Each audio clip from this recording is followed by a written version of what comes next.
Cussing, yes, no.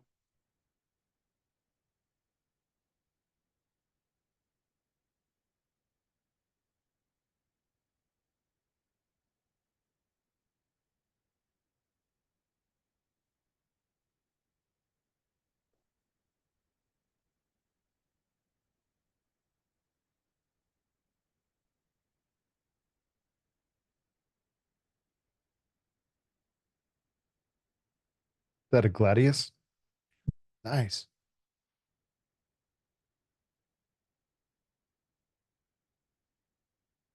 If you want TikTok that on there. You got TikTok streaming? Oh, I didn't even know you could do that. Oh, if you got like a certain number of fans, you can stream on TikTok, right? I'm gonna go find that. Hello, and welcome to Jason Cavness Experience. I'm your host, Jason Cavness. Our guest today is Joshua Penner. Joshua, thanks for being here today. Oh, happy to be here. So, Josh, first thing, I think recently you had a conference somewhere and you took a special person with you. Oh yeah. Can you tell about that story and about that? I think it's a great story. Oh man, I get invited to speak at conferences and workshops, and I have had this vision. I've got I call it four kids, really three kids and adopted fourth. We adopted the fourth that was when she was 12. So kind of an older kid, but my two middle kids, they've got significant special needs. And so it's important to this story. Um, there's never a situation where I could bring them with me, really, because they require constant care. But my youngest, my daughter, she's 5. She'll be 6 in May. And it was her spring break last week. And I had 2 speaking gigs back to back, one in Central Washington, one in the Portland, Oregon region. So it was going to be a good 700-mile trip, kind of round trip. And I was able to bring my daughter with me, and she was a great helper. The first, I asked her what her highlights of the trip were, and she said the person that was handing her papers during the first gig that I was speaking. I was speaking about AI in government and things that, of course, that she has no interest in because she's 5 years old, going on 6. But it was great. When I go to speak, I try to get there an hour early, see the AV set up. I've always got some particular issue because I want things just perfect. And, so we're there early. We get a chance to color together, and I bought her extra coloring books. So it was a really good time taking my daughter on a road trip with me while I was working. And it's something that, traditional employment things I have done in the past that I'm not sure would have been possible. I would have felt like I owed people, uh, and probably my employer, a certain level of professionalism, which I think now in hindsight's ridiculous because everybody who owns a business has kids, or most of them do, right? And so I think that it was well received. She colored me pictures, and about halfway through each discussion, she handed one to me, and I held it up for the whole group. And when you have 40, 50 people cheering a 5-year-old in the middle of your discussion, I think that people are on the same page with you. So, a couple questions like, or what's the percentage between these two sides? Like, was how were people like, oh my, such a great thing. You bring your daughter, I really love it. Like, go for it. And then how many were like, what kind of punishment is this? Like, Yeah. what did your daughter do to punish her like this? Well, she when we got to the place in Chelan, and it's like the conference place in Chelan, it's okay. And the great thing about Chelan and Washington State is that it's equally inconvenient for everybody to get there. So it's kind of a great place to have a conference. You're 2 hours away from anyone else, and so everyone has to drive a long way to get there. But we get there after a 4-hour drive for us, and she walks in and she goes, "Oh, this place is dreamy." Right. So she's on cloud 9 while we're there. So I don't think she thought any of it was a punishment because she got to hang out. She got to color. We had a cake pop for breakfast. And as far as people in the room, I think there was a couple who thought, my golly, he has a kid with him. But she got a lot of smiles, and she wore cute clothes. So she's so charismatic. That I'm, always helps. yeah, I'm not too worried what they thought. Hopefully the content of the discussion was sufficient enough for them to get over their thoughts about whether a kid should be there or not. Now, your daughter's probably like, I get my daddy all to myself too, since she has like 3 brothers and sisters. Oh yeah. That's part thinking too. Now, was there a purpose for bringing her besides like this spending time? Did you want to like expose it or anything, or like this is for what daddy does, something like that, or? I think part of me wants her to see what I do. for work. And I wear multiple hats, as you know, and she's been to my meetings in the city when I have my mayor hat on. But I have to go away often for 3, 4 days at a time for different conferences or speaking opportunities or engagement opportunities through the business. And I think that one, it satiates her curiosity a little bit to see what I'm doing while I'm gone. But I hope that she, sees that she too can do that one day if that's what she wants Yeah. to do. And part of me, I just want her to be engaged and just continue to build that relationship. I Yeah. didn't really have a close relationship with my dad. I didn't really know my biological dad. And, so when I was her age, there was no father figure in my life. So when I started having kids, I learned about this father child love relationship that I never experienced. So to me, it's a big hoot. I just love it. And since you didn't have a dad growing up, you ever find yourself saying to yourself, "Man, am I doing this right?" Since you didn't really have no role model or anything like that, you just like trying to figure out on your own. I think part of it, like I taught myself to shave. I taught myself all the things that, that you want to, as a father, maybe be there for your kids. Um, I often reflect back to my kids that I was largely unparentable at 5. By the time I was 5, I was on my own. I was so, I don't know. My whole life, I was very much just, this is the way I'm going to do it. Mhm. And there are people around me that are part of the scenery, and I'm just going to keep doing it, Yeah, if that makes it sense. does. I was kind of the same way. So my mother left my stepdad. I was 5th grade, 6th grade on. I was like, yeah, I was out of control. Yeah, I was doing so I definitely should not have been doing. I wasn't a bad kid. I always had a mind for doing the right thing. I mean, there was times when I would kick in fences and burn things, and not arson wise, but um, and call it experimentation Yeah, with what you could destroy as a young boy. mhm, But largely, I always had a mind to try to be a good kid, yeah, even though that mind to be a good kid like interfered with my desire to be correct about everything. So I'd argue with teachers and get in fights with other kids and things like that. yeah. Typical boy stuff. Right. I've had to have that conversation with my wife, saying, young boys often get in fights, Yeah, and her experience is completely different than mine. yeah. Yeah.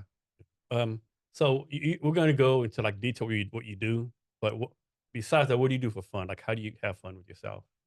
Oh man. I guess I like TV shows a lot. But uh, reading has been a really big piece of my life. I love that. When I was younger, I was very much into baseball and football and stuff like that. But I think the big thing that when I get a week or 2 weeks, I really like to go travel with my family. And with the special needs kids, we don't fly anywhere. We drive. We just get in a vehicle and drive 400 miles a day and end up where we end up, and then eventually come back. And it's kind of free form travel, but you get to see places that, no, the other people don't see. And you get these weird experiences that you just wouldn't imagine, just by uh, going where the road leads you.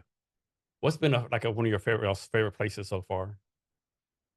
Oh man, I don't think about individual places so much as I think about the journey Okay. around those places. I mean, individual places. Grand Canyon is majestic.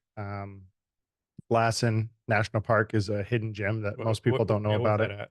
It's in Northern California, out by Sacramento, kind of. Okay. But it's a volcanic national park, and Oh shit, they've got volcanoes in California. I didn't know that. they do. They Oh did. They have a shit. couple of them. But I had yeah, no idea. I know how the earthquakes and mudslides. I didn't know about the volcanoes. right. And wildfires and everything else. Everything else, But yeah. it The plague of locusts. right, right, and heat and volcanoes are like the perfect nexus of a lot of natural disasters because you've got climate change can affect the glaciers, which can create more Mhm. runoff and flooding, and of course you got the volcanic event, which can create things called lahars, which are mud flows like Mount St. Helens. Something we have to worry about at Mount Rainier in the city I live in. Yeah. But I love volcanoes. I'm terrified of them. The biggest volcano I think that I can think of is Yellowstone. Yeah. People And don't know that, do they? no, It's when you're driving on top of Yellowstone, you got all that geothermal mhm. activity. You I definitely don't wanna mean, be there when that goes off. you don't want to be anywhere when it goes off. It's so big. The caldera itself is as big as a state. Yeah. Yeah. So back to your kids. So I didn't know that. I didn't know that it was so it's just a challenge to travel with them just with these kids. Yeah. Like the airlines don't have stuff set up for it, or is this personal choice, or Well, I think it's just how my kid's special needs manifest. You know, my older boy, who's 14 now, he's autistic, and you know, there's a spectrum. You know, there's the light touch where you're mostly socially capable. You can what do they call that? You can kind of mask or whatever. And then there's him. He's like all the way on the other side where he's 14 years old, 250 pounds, and he in a lot of ways acts like he's 2 years old most of the time. And so he's a super sweet boy, and he is 99% of the time very docile. The hard part is when you get 250 pound kid that is um, struggling with his emotions, and he is inconsolable and could strike out. And that's the part that scares me. And and I'm then guessing you don't know, have no idea when the 1% is going to happen to you. you don't. It's like a grizzly bear. you know, you have certain triggers, but it could be something as simple as he doesn't want to get on the plane Mhm. or something. So a lot of what we do is about controlling the environment. I don't know if that's right or wrong, but no one teaches you how to be a parent like this. Yeah. And our other son, brain injury at birth, I think they call it profound cerebral palsy. And so uh, his situation could be a lot worse. He is not he doesn't require like a nurse 24/7 or something like that. But you know, he's choking risk and needs support. He's got to use a wheelchair, nonverbal, that sort of thing. And he would probably be good on a plane, but if he got upset or bored, you know, he'd be screaming the whole time and create a lot of fuss. And then you know, you can't take his wheelchair on the plane, and you know, they put him down underneath the plane and they throw him around, and you know, that medical equipment takes a long time to get just right. And Yeah. one person throwing it around can really screw up someone's day. And you could look on TikTok or something like that and just see a lot of examples of situations where people in wheelchairs have had a hard time traveling. And so for us, get a big van, load up the iPads, and hit the road and make sure that there's a swimming pool where we go every Mhm. day. Yeah. So the kid you adopted special needs also? No, she's my niece. Your niece? Okay. Yeah. Okay. So with all the stuff you have going on as a parent with special needs kids, what influenced you to adopt another one? Uh, well, I think partially need. Yeah. She's a good kid in a bad environment. Okay. And you know, as far as family goes, we were probably in the best situation to be Mhm. able to do it. Okay. Um, I mean, certainly we're adding more variables to the mix, but Yeah. she's been supremely more helpful than harmful to the situation. She's got this special relationship with our oldest boy. She cares for all the kids, but she got this special relationship with him, and That's that's really nice. helped out a lot. And you know, I think it's been great to have her around, not in a Cinderella do the work kind of way, but in a family, and giving her an opportunity to Uh-huh. be successful. And Put in a better situation than she was yeah, before, that kind of stuff. right. She's going to graduate high school, which I couldn't say that she would have done before. And she'll have a shot at doing something where, you know, I think that's all we can hope for as parents is you can prepare somebody for the things that they're going to need to do. And then you can't control it after that. No. You know, you start as when they're very young, you take care of everything. And then at some point you move on to um, becoming a coach where you're just nudging around the edges. And I think she's at that point now where she's 16, going on 17 very soon. And she's realizing, oh my gosh, I got a lot more freedom if I just do my homework Yeah. and go to work Yeah. and take care of the business I need to take care of. And so you know, we're becoming more like coaches than microcontrollers or something. Yeah. I'm a firm believer that as a parent, like your job's pretty much over 13. Because by the time 13 comes, junior high takes over, the peer pressure takes over. Yeah. I think by the time I think you're a parent, you're trying to install values and stuff in your kids, but when they're 15, 16, you might be a little bit too late. I think it'd be very difficult at 15 to 16. You know, I think she came to us at around 12, maybe 13. I think it was 12. And um, it was not without its friction, but I think she's fundamentally a good person, Yeah. and just never had the opportunity to have some guardrails. And she's really developed into something special. And you know, as the mayor of the city of 10,000 people, she's also a great spy. no one, no one knows. Actually, everybody knows Nice. that she's there. But I mean, when I want to know something that's happening, and she'll show me something off Snapchat, like, hey, what happened here? And I say, I don't know. Let me find out. Yeah. So she's really good at keeping my ears to the ground. So your kids that have special needs, are you and your wife gonna pretty much have to take care of them for the rest of their lives? Or how does that work? Yeah. Yeah, that there may be caretakers that come in at Okay. some point, and but we've done a tremendous amount of work to our house to orient it towards their needs too. So And we're stuck there. are there grants or monies that you can get to help you with the financial burdens that's pretty much all on your own and your family? I I think that's one of the challenges with special needs kids is that there's a lot of families. I don't want to say suffer, but let's just say it for the sake of rhetoric: suffer in silence. That eh, most people don't have a concept what it means to have a significantly disabled child, and the extra effort it takes.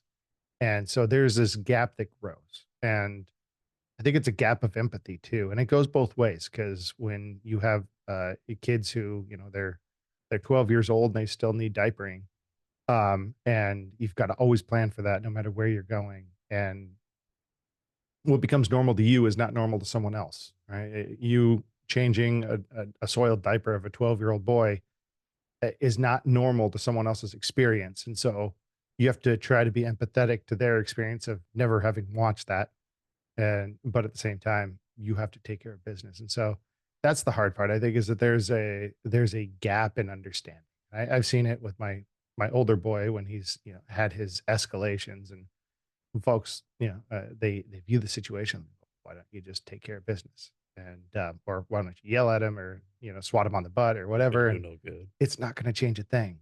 You can't spank the autism out of him. No. You can't reason with him when he's in a situation. The best you can do is it's like fighting a river. Best you can do is try to divert it a little bit. And I think that's the hard part, is the loneliness of raising kids like that. It creates a deep gap in like your friendship relationships and things like that. It happens. And so you talk about grants and public support. Some cases, yes, there's some insurance through the state you can get, but like any insurance policy, it fights you every step of the way. They've denied wheelchairs for my son. They've denied feeding devices. They deny everything the first chance they get, and there's some sort of calculation they make that says that only a certain number of people are going to fight through the denial, and it's worth it for us to deny first. I have to imagine, like, suppose y'all live in Seattle, there'll probably be a bigger support group for y'all. I have to imagine being in Orting, 10,000 people, there's not really many people doing the same thing. Like, or am I wrong? Is there like a big support group of people like this that you can like, go to for help? There are local support groups. I've been through therapy, but that's not directly through that support group. I think this might be a personality thing of mine and my wife's. We just don't find a lot of value in support groups for that particular situation, because everybody who's gone through a situation similar has a different manifestation. And autism between two different people is going to manifest in different ways, and so there's a high level of similarity, but it's not that dissimilar than anyone who has neurotypical kids. Like we can relate to our cousins and stuff as well. And so to me it comes down to the medical supports. That's the reason we don't live in the middle of nowhere, Wyoming, is because the children's hospitals nearby, and we physical therapy and occupational therapy and things like that. That's more important as far as where you live. And I'm guessing you do your best to make the two kids like seem normal as possible. And what I mean is, like, I just came in my mind. So when I was in college, I had a good friend, Michael Lee. My cousin in Odessa, Texas. He's from Walla Walla. Mm, He was a twin, but his twin was in a wheelchair, right? yeah. And one time, the parents and the twin brother came to visit him, and where we lived at was like a little apartment building. I had to walk downstairs, right? Yeah. As I was there visiting, meeting his family and stuff, and the twin brothers that's talking like being annoying, talking big shit to Michael, and the parents said, "We're gonna go to the store get some eat." As soon as the parents left, Michael said, "Talk that shit now." Michael got a wheelchair and threw his ass down the freaking stairs, right? I'm like, Yeah. I'm like, what the fuck? Like, I'm fucking freaking out. And then they started laughing, right? Oh, that's fun. He said that's what we do, right? He said we don't do anything for anyone, just anyone, because the reaction they would get, right? Yeah. Well, there's some normalcy Mhm. that you seek, and that in some ways I think that people get shocked by the normalcy of it. But I'll give you an example. I was how shocked at the normalcy of it. This happened. This happened when they were much smaller. Let's say 8 and 6 or something like that. And Luke, he could roll around the floor and do some basic crawling. And Luke's the younger one. Matthew's the older one. And Matthew, you know, he's capable of walking, doing every physical thing that an 8-year-old could do. Um, so Luke's playing his iPad, and he uses his iPad to communicate. He's actually quite deft at being able to navigate his iPad. And Matthew, with no like social bearing, you know, takes Luke's iPad and sits down and starts playing it. And Luke is very socially aware. Like he is aware of his environment and what's going on.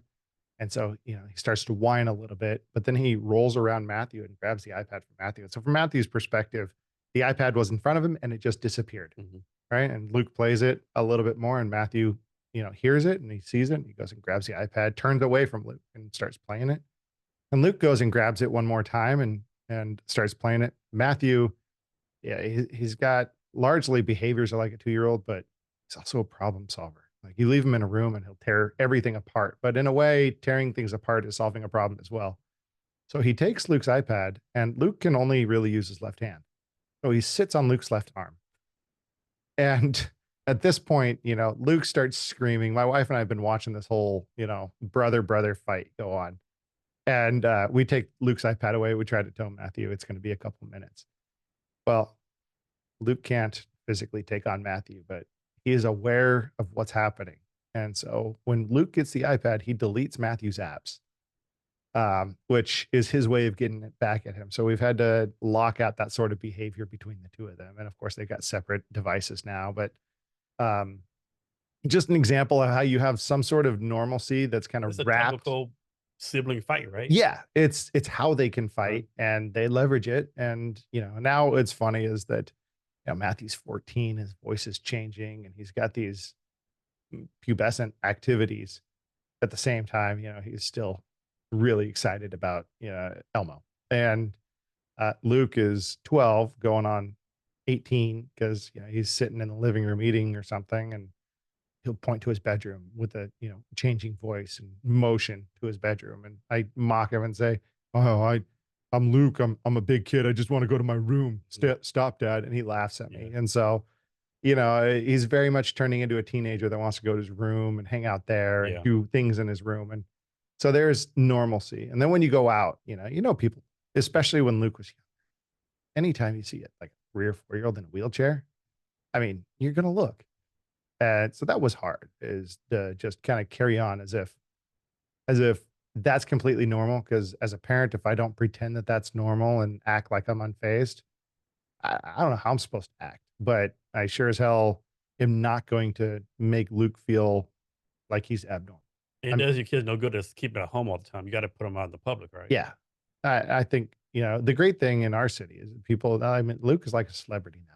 You know, he walks in the parades with me. He goes everywhere with me, and people know who he is, and they've been through the school system, and yeah, I mean, you got to get them exposed to the public, so the public gets exposed to them too, Yeah. and sees that. Uh, I don't want to like make Luke the champion for this stuff, but people need to know who he is, and he can't be hidden away. Yes. So you already talked about this a little bit during this conversation, but you talk about like some of the challenges and like some of the challenges, like some of the blessings of raising, especially these kids. Well, I think all kids are a blessing. I didn't like kids before I had them. I'll be honest about that. They were sticky and messy and loud, and oh my gosh, I just seem to be collecting them at this point. Even kids that aren't mine originally. Um, but I think the empathy definitely has grown for me.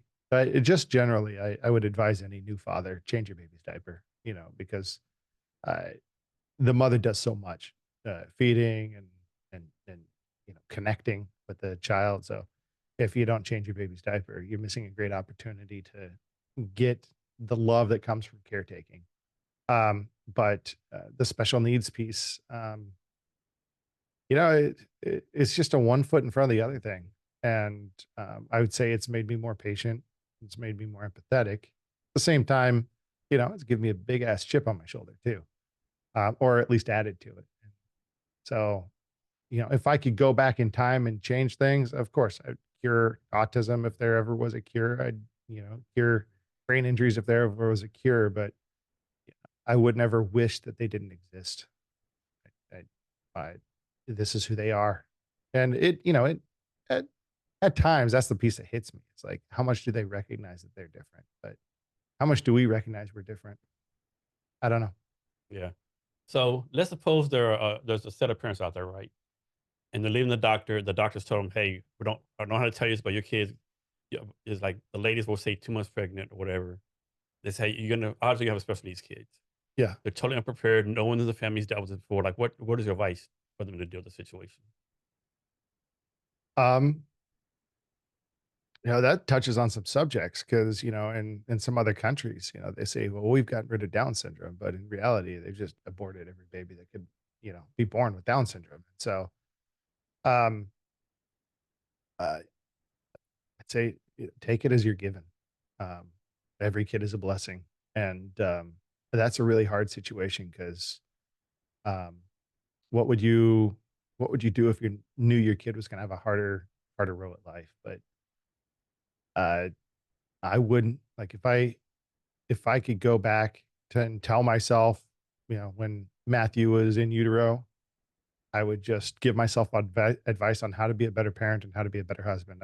I wouldn't tell myself, yeah, run away or something like they improve you. Raising kids is important. And yeah, uh, there's going to be challenges. I don't know what it's like to raise kids that aren't special needs. And I think that's going to be a difference between me and others is they don't know what it's like to raise kids with special needs, but the same way I don't know what it's like to be a parent of someone without special needs. I'm jealous as hell. But um yeah, I mean, I don't know what I'd say for advice is just take the blessings you're given. And I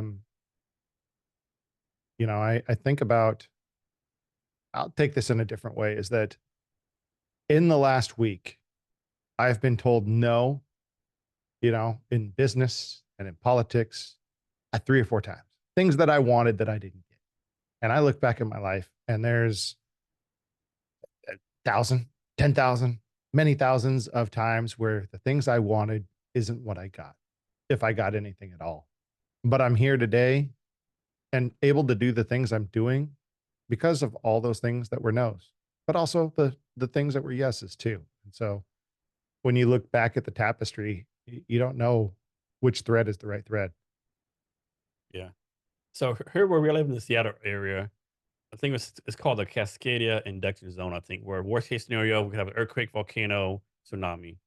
And your town actually does like the largest evacuation rehearsal, right? Something like that. Yeah, Can the you talk about that? Cascadia subduction Yeah, zone. that's it. Yeah. So my town, Orting, we've been practicing evacuations through the school district for many years, and it's Is your town the only town that does that, or well, it's grown. It's grown into Orting, Sumner, Puyallup, I think 5, and a number of valley cities along the way. A volcanic mud flow or volcanic event off Mount Rainier would affect Orting, of course, Sumner, Puyallup, Auburn, possibly Kent. There are examples of mud flows that reached all the way to the South Seattle and, of course, out to Tacoma. And I believe that there's native stories of the Salish Sea actually being in the Auburn area. So like orca whale sightings in the Auburn area. And so all of that is built on, 50, 100 feet of volcanic mud flow. So in Orting, we've got worst case scenario, 45 minutes to get 10,000 people in the city and, 30,000 people live within 3 miles of the city off of the valley floor.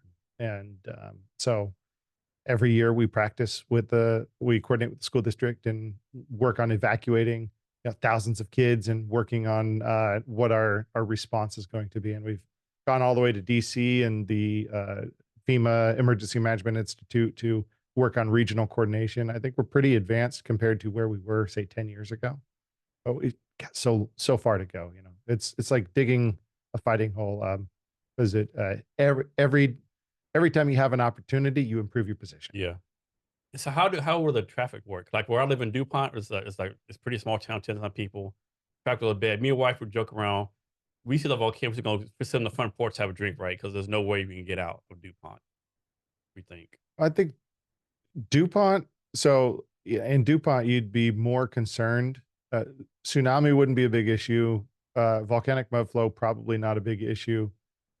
Just to the south of you, if the Alder Dam overtopped and Alder Lake spilled out through the Nisqually River Basin, it would take out the I-5 there in that dip to the Yeah. south of you. And that would be, that'd be years long interruption to Yeah. I-5. But the earthquake, I think that's the piece that would be the scariest. Is if Yeah. you had an 8.5 or 9 earthquake, and where are you going to hide at that point? Nowhere. And the Yeah. last earthquake here was, I think, Olympia, like in 2001 or something like that. 2002. Well, there was the what did they call that Did one? they call it The Nisqually earthquake? Nisqually Yeah. earthquake. And that one was funny because everyone felt it but me. I was in community college and I was not a good student yet. It took me joining the Marines to become a good student, but I was on my way to class studying a chemistry book because I wasn't prepared for the test that was about to come up that day. And I'm walking along. Apparently, my face down in a book and my saunter is at the exact frequency of the earthquake because I didn't feel a thing. And I felt slightly dizzy for a second, looked up, didn't see what I thought, well, maybe I just need water or whatever. And then people came running out of buildings. I thought there was a bomb threat or something, or that somebody was Uh-huh. doing something in the Yeah. building because they came running out, screaming out of the buildings at Green River College there. And I later learned there was an earthquake and didn't feel a darn thing. That's funny. But yeah, my wife was in high school and her band teacher ran out of the room and they saw things swaying and the floors rolling and I didn't feel a thing. So why did you join the Marines? I wasn't good at college, that's for sure. Kind of meandering my way through life and didn't have direction. So recruiter hit me at the exact right time. Funny because I was in high school and talked to the same recruiter 3 years previously or 2 years previously, and he came all the way to my house and had the papers in front of me to sign, and I don't know if I chickened out. We'll just say I chickened out. And then a couple of years later, talked to probably the gunny in his station, and then he hit me at the right time, and I went back in. The gunny's like, here's Staff Sergeant so and so, and I don't even remember his name anymore. Same damn recruiter. I felt like this tall, but this time I didn't chicken out. So what kind of lessons did you learn from the Marines that has helped you as far as being mayor, being an entrepreneur, just in life in general? Oh man, a lot. You know, I got signed up by a really good recruiter to be bulk fuel. And that was not where my life was going to be, was in bulk fuel. And nothing against bulk fuel, but you know, a the recruiter called me and said, "Hey, we got a position to open up. If you want to leave next week instead of next month, you can go." And it was a position for a radio operator, and I didn't care what it was. Like I wanted to go in. And so I was more worried about, I didn't like the sense of dread. So I jump whenever I have that sense of dread, I'm like the guy who wants to go first in class because not because I'm better, more prepared, but because I just don't want to prolong that feeling. I'm the same way. Yeah. That would kill me, like, in the Army, you have these staff meetings, right? Mhm. I always try to go first, right? I hate to be the last one. You have Yeah. to listen to everyone, the anxiety's building up, and then the people before you are fucking up, and the commander's getting pissed off. Right. Now it's your turn. Yeah. He takes it on you. I always like going, even like if I do pitches, anything, I like to be the first one. Right. And set the standard. And law of averages are someone's going to be better than you, but there's going to be people that are worse than you. Yep. And but if you go last, you think everyone's better than you. But so I went as a radio operator, went in, and I bring this up because one, I got to be paired with some of the most brilliant people, even now that I know. And these are all enlisted radio operators or communications Marines. So radio operators, wire dogs, SATCOM, radio, stuff like that. But um, I also, in my role, had a lot of opportunity to connect with, command staff. As a radio operator, you get attached to the platoon commander, company commander, or command center. And so I think one of the things I learned out of the Marines was bearing and not to be afraid of really anyone or sharing thoughts with people. And that's become a big part of my life is, now I'm in a role where I have, a team of 50 people and I guess I'm the head honcho, but I still remember what it was like to have a conversation with, battalion commander or something like that. And I've seen good and bad there, but I think that's one of the big things I learned. And of course, the small things. When I went back to school after the Marines, I did all the work. I showed up every day, 15 minutes early. And, if you show up and do the work, it's hard not to succeed in something like school. And so I think that's been a big thing. It's just my bearing and willingness to charge ahead and um, willingness to just advocate for myself. Yeah, two things that people don't get about the military, and it kills me, right? Like one, like the person development, right? Like I tell people in the army, like E4s are expected like stand up in front of people, good training, right? At the Mhm. earliest age, right? And then people don't realize like how diverse the military actually is, right? They have this thing of the military is all white guys, but like it's like my experience, like I've worked with people all the different countries, I mean Yeah, just races, creeds, right? But it's this thing, oh, only officers are senior listed do the training, or everyone's white, right? sure. Well, one thing about the military is no matter where you come from, everyone has kind of equally horrible sense of humor and Yeah. world perspective. And Exactly, yeah. I used to joke with my team, like, hey, what is your fucked up family situation? Yep. Right? Like Everyone has one. everyone seems to have one in the Yep. military. Almost no one seems to go in because, things are hunky dory. And No. I don't know if I'm leaning into a bias there, but I'll just tell you my anecdotal experiences, especially on the enlisted side, like that's yeah, everybody seems to be seeking something. And I think that's part of why we trauma bond so well Mhm. I because agree, it I becomes agree. family. So talk about, being a leader in the veterans community here, like, what's the word looking for? Like, what do you get out of that? How do you give back to the community, all that kinda stuff? Oh man, the veteran stuff came about by accident. I was working in project management many years ago and got laid off during the Great Recession. And I had just finished a bachelor's degree in management information systems and was looking for work in information technology. And I didn't know what I was doing, but I was looking for something like that. And no one was hiring. But I talked to one guy. He said, well, we don't have a position there, but I see that you're a veteran. And they paid more than unemployment, which was a big deal. I don't think there are some people that remember kind of how drastic the unemployment situation changed around 2009. Like things were going pretty high, and then all of a sudden, everyone was unemployed.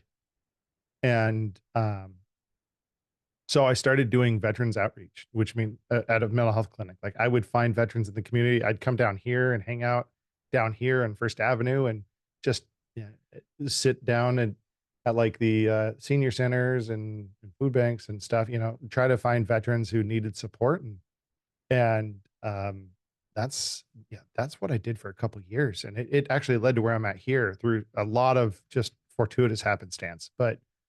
Um, but that's where the genesis of my work with veterans started. And then, there's regional collaboration groups and they do so and so. There was one person I met along the way, Josh Wielden, who is Josh and Josh kind of show now is we he's an army vet. So you should connect with Josh. He's really driving a lot of veterans initiatives right now. But I was doing strategic planning for veterans at Highline College at the time. And Josh was one of the students there. And I said, hey, Josh, you're just so good at connecting to people and you're working as a mechanic. Uh, what if you seem to be really interested in our veterans program? What if I get you paid for the thing that you're very interested in? And got him into doing veterans outreach. And then together we tag teamed this thing called the King County Veterans Consortium. And eventually, talk about government bureaucracy, we ran headfirst into King County Human Services and whatever the division is that manages the vets program. And that was a hell of a fight. We were really frustrated at their ability to actually move on something. And so at some point, Wielden and we just said, we're good at connecting to people. What if we just create something that is not a nonprofit and not a for profit? It is just what it is. So we created this thing, PNW Vets, Pacific Northwest Veterans Coalition. And it's still running today And like that's the one crazy. that was a Facebook group, right? Yeah, it's a Facebook group. Okay. We've, 10,000 going on 15,000 people. There's a business in there that sells shirts that, made a brand for us. We're not getting any money off Yeah. this. The second nonprofit money enters the scene, you become beholden to whoever's funding you. And Yeah. we wanted to stay away from that because we saw what happened in King County with the hundreds of millions of dollars they dumped into veteran support, is it all became about getting the numbers and about it, it became hugely inefficient and bureaucratic, and everybody built their kingdom. And we thought we're going to do this in a way where we're not beholden to anyone. Where if we want to throw an event or bring together a coalition, we don't have to ask permission. That's what it does now. And if you're part of the group, you see that there's A lot of good stuff in there. there's a lot of county meetings coming together, and it's just about building community. Yeah. And we're very resistant to it, creating any formal organization simply because of that. Yeah, I'm actually emceeing a pitch event tomorrow for early stage founders. I'm putting it in the Oh, cool. group. Yeah, Yeah. hopefully someone will come. So you may or might not agree with me with this, but like in my opinion, there's actually too many nonprofits for veterans. Right? There's like so many. It's like a ridiculous number. Like 20,000, some ridiculous, right? And of course, there's some good ones, but it's hard for me to believe that every single nonprofit is actually doing good stuff, right? This this seems like some that have to be scams or like like I might make this up. I think there's like 3 fishing nonprofits in the Seattle area for veterans. Like, do you really need 3 fishing nonprofits? I think Yeah. like some of them were just combined. Of course, something wrong. Some of them probably started to get income and stuff. Which nothing wrong with that per se, but this I don't know.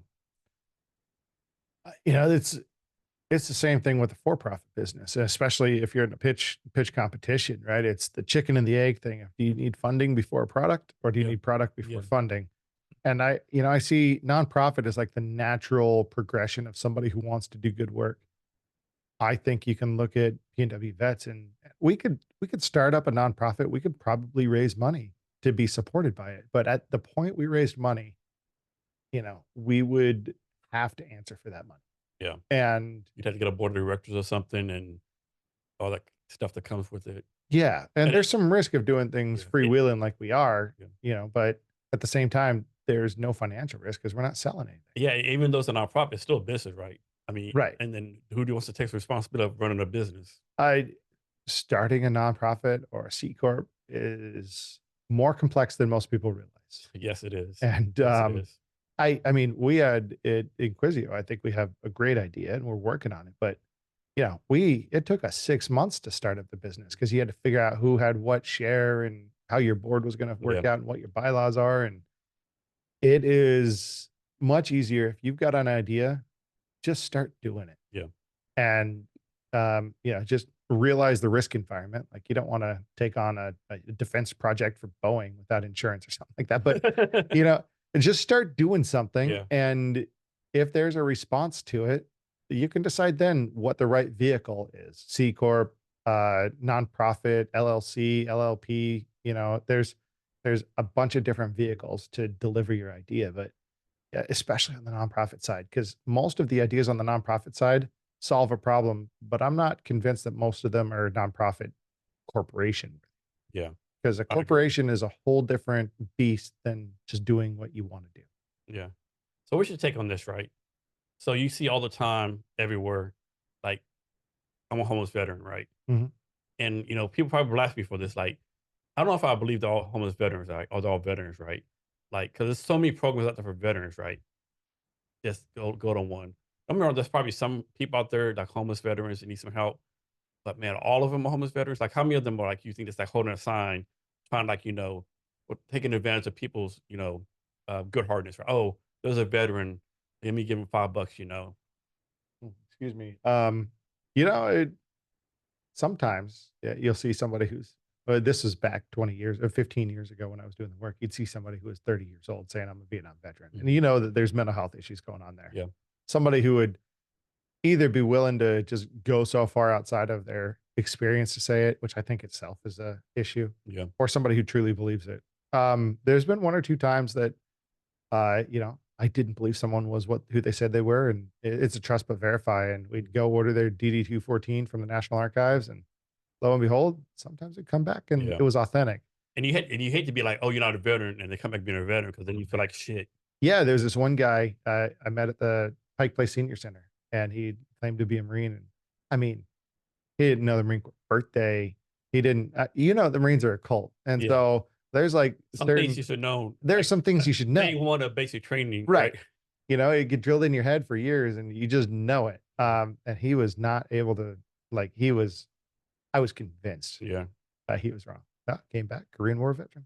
And Man. I was like, um, so in the people, the whole stolen valor movement, like, yeah, it irritates the piss out of Yeah. me like it does anyone else. But um, if But they wanna have, the back issues and the and the mental health challenges that come with being a veteran, good for them. But I'm in a trust but verify kind yeah, of me too. situation. But sometimes it's like almost comedic where they put the uniforms on, Oh yeah. like a 4-star rank, yeah, like, yeah, I mean, you could get lost. I love those videos. Every once in a while, that's a rabbit hole I go down is watching those videos of, somebody who's at the airport trying to get their, onto the plane mm, 2 minutes sooner or something like that. That's a special kind of asshole that does that. But no amount of me yelling at him is going to no, change who he is or it's not. she, No, or they or whatever. And so do I find it frustrating? Yeah, but me as a middle-aged man, it's like I'd rather yeah. just read my Yeah, book. the sooner you learn to let shit go, the better your life is, I think. It took me a long time to learn that lesson. Right. So you're also heavily involved in, helping to solve military sexual trauma. Can you talk about that? Oh man, years ago, yeah, this came out of the veterans work. So of course I worked at in mental health, veterans mental health, and worked at veterans disability and other things. And King County had put together a request for proposal over military sexual trauma curricula. And by this point, I'd had a pretty heavy falling out with King County, and so had the other guy I put this curriculum together with.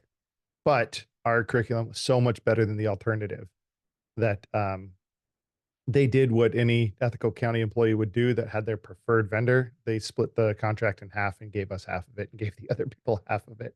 So even though they didn't like us, they gave us half the contract. But yeah, for 2 years, myself and a couple other veterans, particularly one, she does, well, she's not a veteran, but she's worked in mental health, veterans mental health for many years, Christy.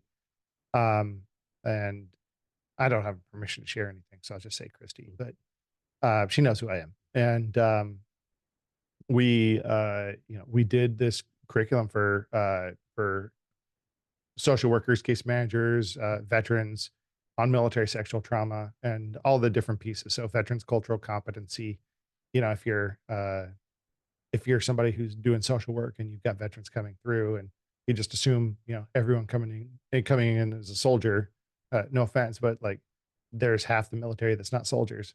And so, if you refer to them as a soldier, even something like that, you automatically demonstrate that you don't know what you're talking about. And that could be a trust challenge. And so, veterans cultural competency was a big piece. That was really my piece, and benefits, being able to explain the whole benefits arena. And Christy really hammered in on military sexual trauma and trauma informed care. And it was really a great opportunity to develop that curriculum. And it's helped me along the way in developing other curriculum as well. But we trained several hundred different case managers, social workers, interested people, nurses, those sorts of things over the course of a couple of years on how to better connect with veterans. And their 6 month and 1 year feedback was that by and large it had helped them better connect with veterans, particularly around the topic of military sexual trauma. So to me, I look back and see that as a successful point in my career, and it's something I hadn't thought about for a while. So thanks for bringing it up. Yeah.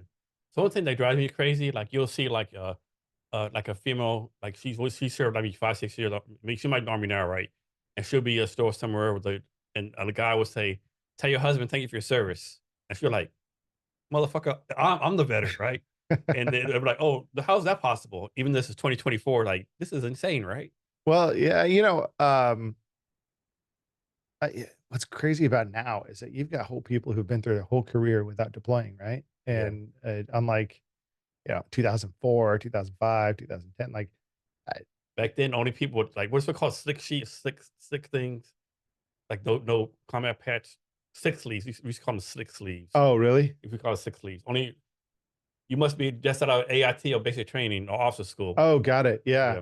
I It's just weird. You see them their whole career. I see on TikTok people or on Instagram people at the Marine Corps ball and they're sergeants and they've got their Firewatch ribbon if they still give that, and like like their good cookie, Yeah. things like that. The good conic metal. Yeah, exactly. And I don't want to be the guy who's like judging, Yeah. but I know that if they had to be in combat, they'd Yeah. quickly become Yeah. very I mean, effective. they just But haven't been given an opportunity, right, and hopefully they never get the opportunity, to be honest. but I was in comm, and there was, I don't know, we always had several females with us, Yeah.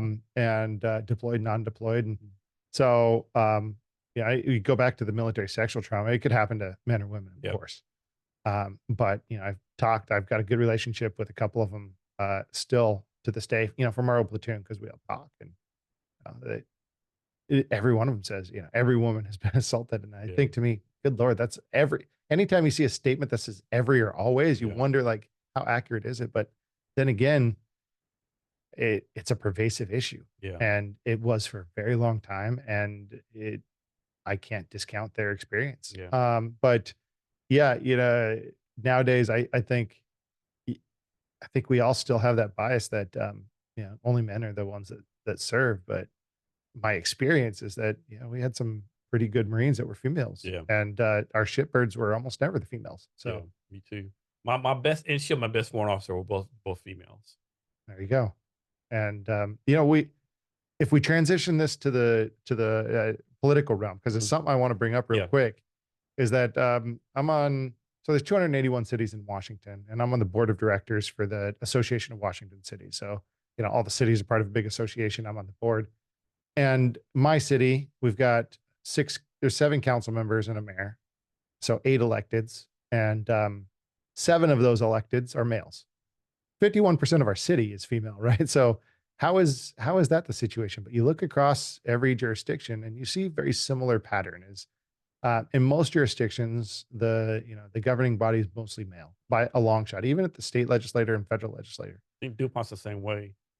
Yeah, We recently had a Hispanic female, but she moved because her husband moved in the army. Now it's all like white. I think there's 5 white guys and 2 white females. sure. I could be wrong, but Well, and then you could get into something there about, you certainly, ideally, you'd want leaders in your community to reflect the makeup exactly. of your Yeah. community. But what I see, so you've got the base level council members and mayors across 281 cities, by and large males, by and large white males. But you get to the leadership level among peers. So at the board of AWC, and we're like 50% female male. And this is leadership level, and it's decided by constituent. It's decided by, everyone who's involved. It's not like selected or anything like that. It's a democratic process. And so what's really interesting to me is,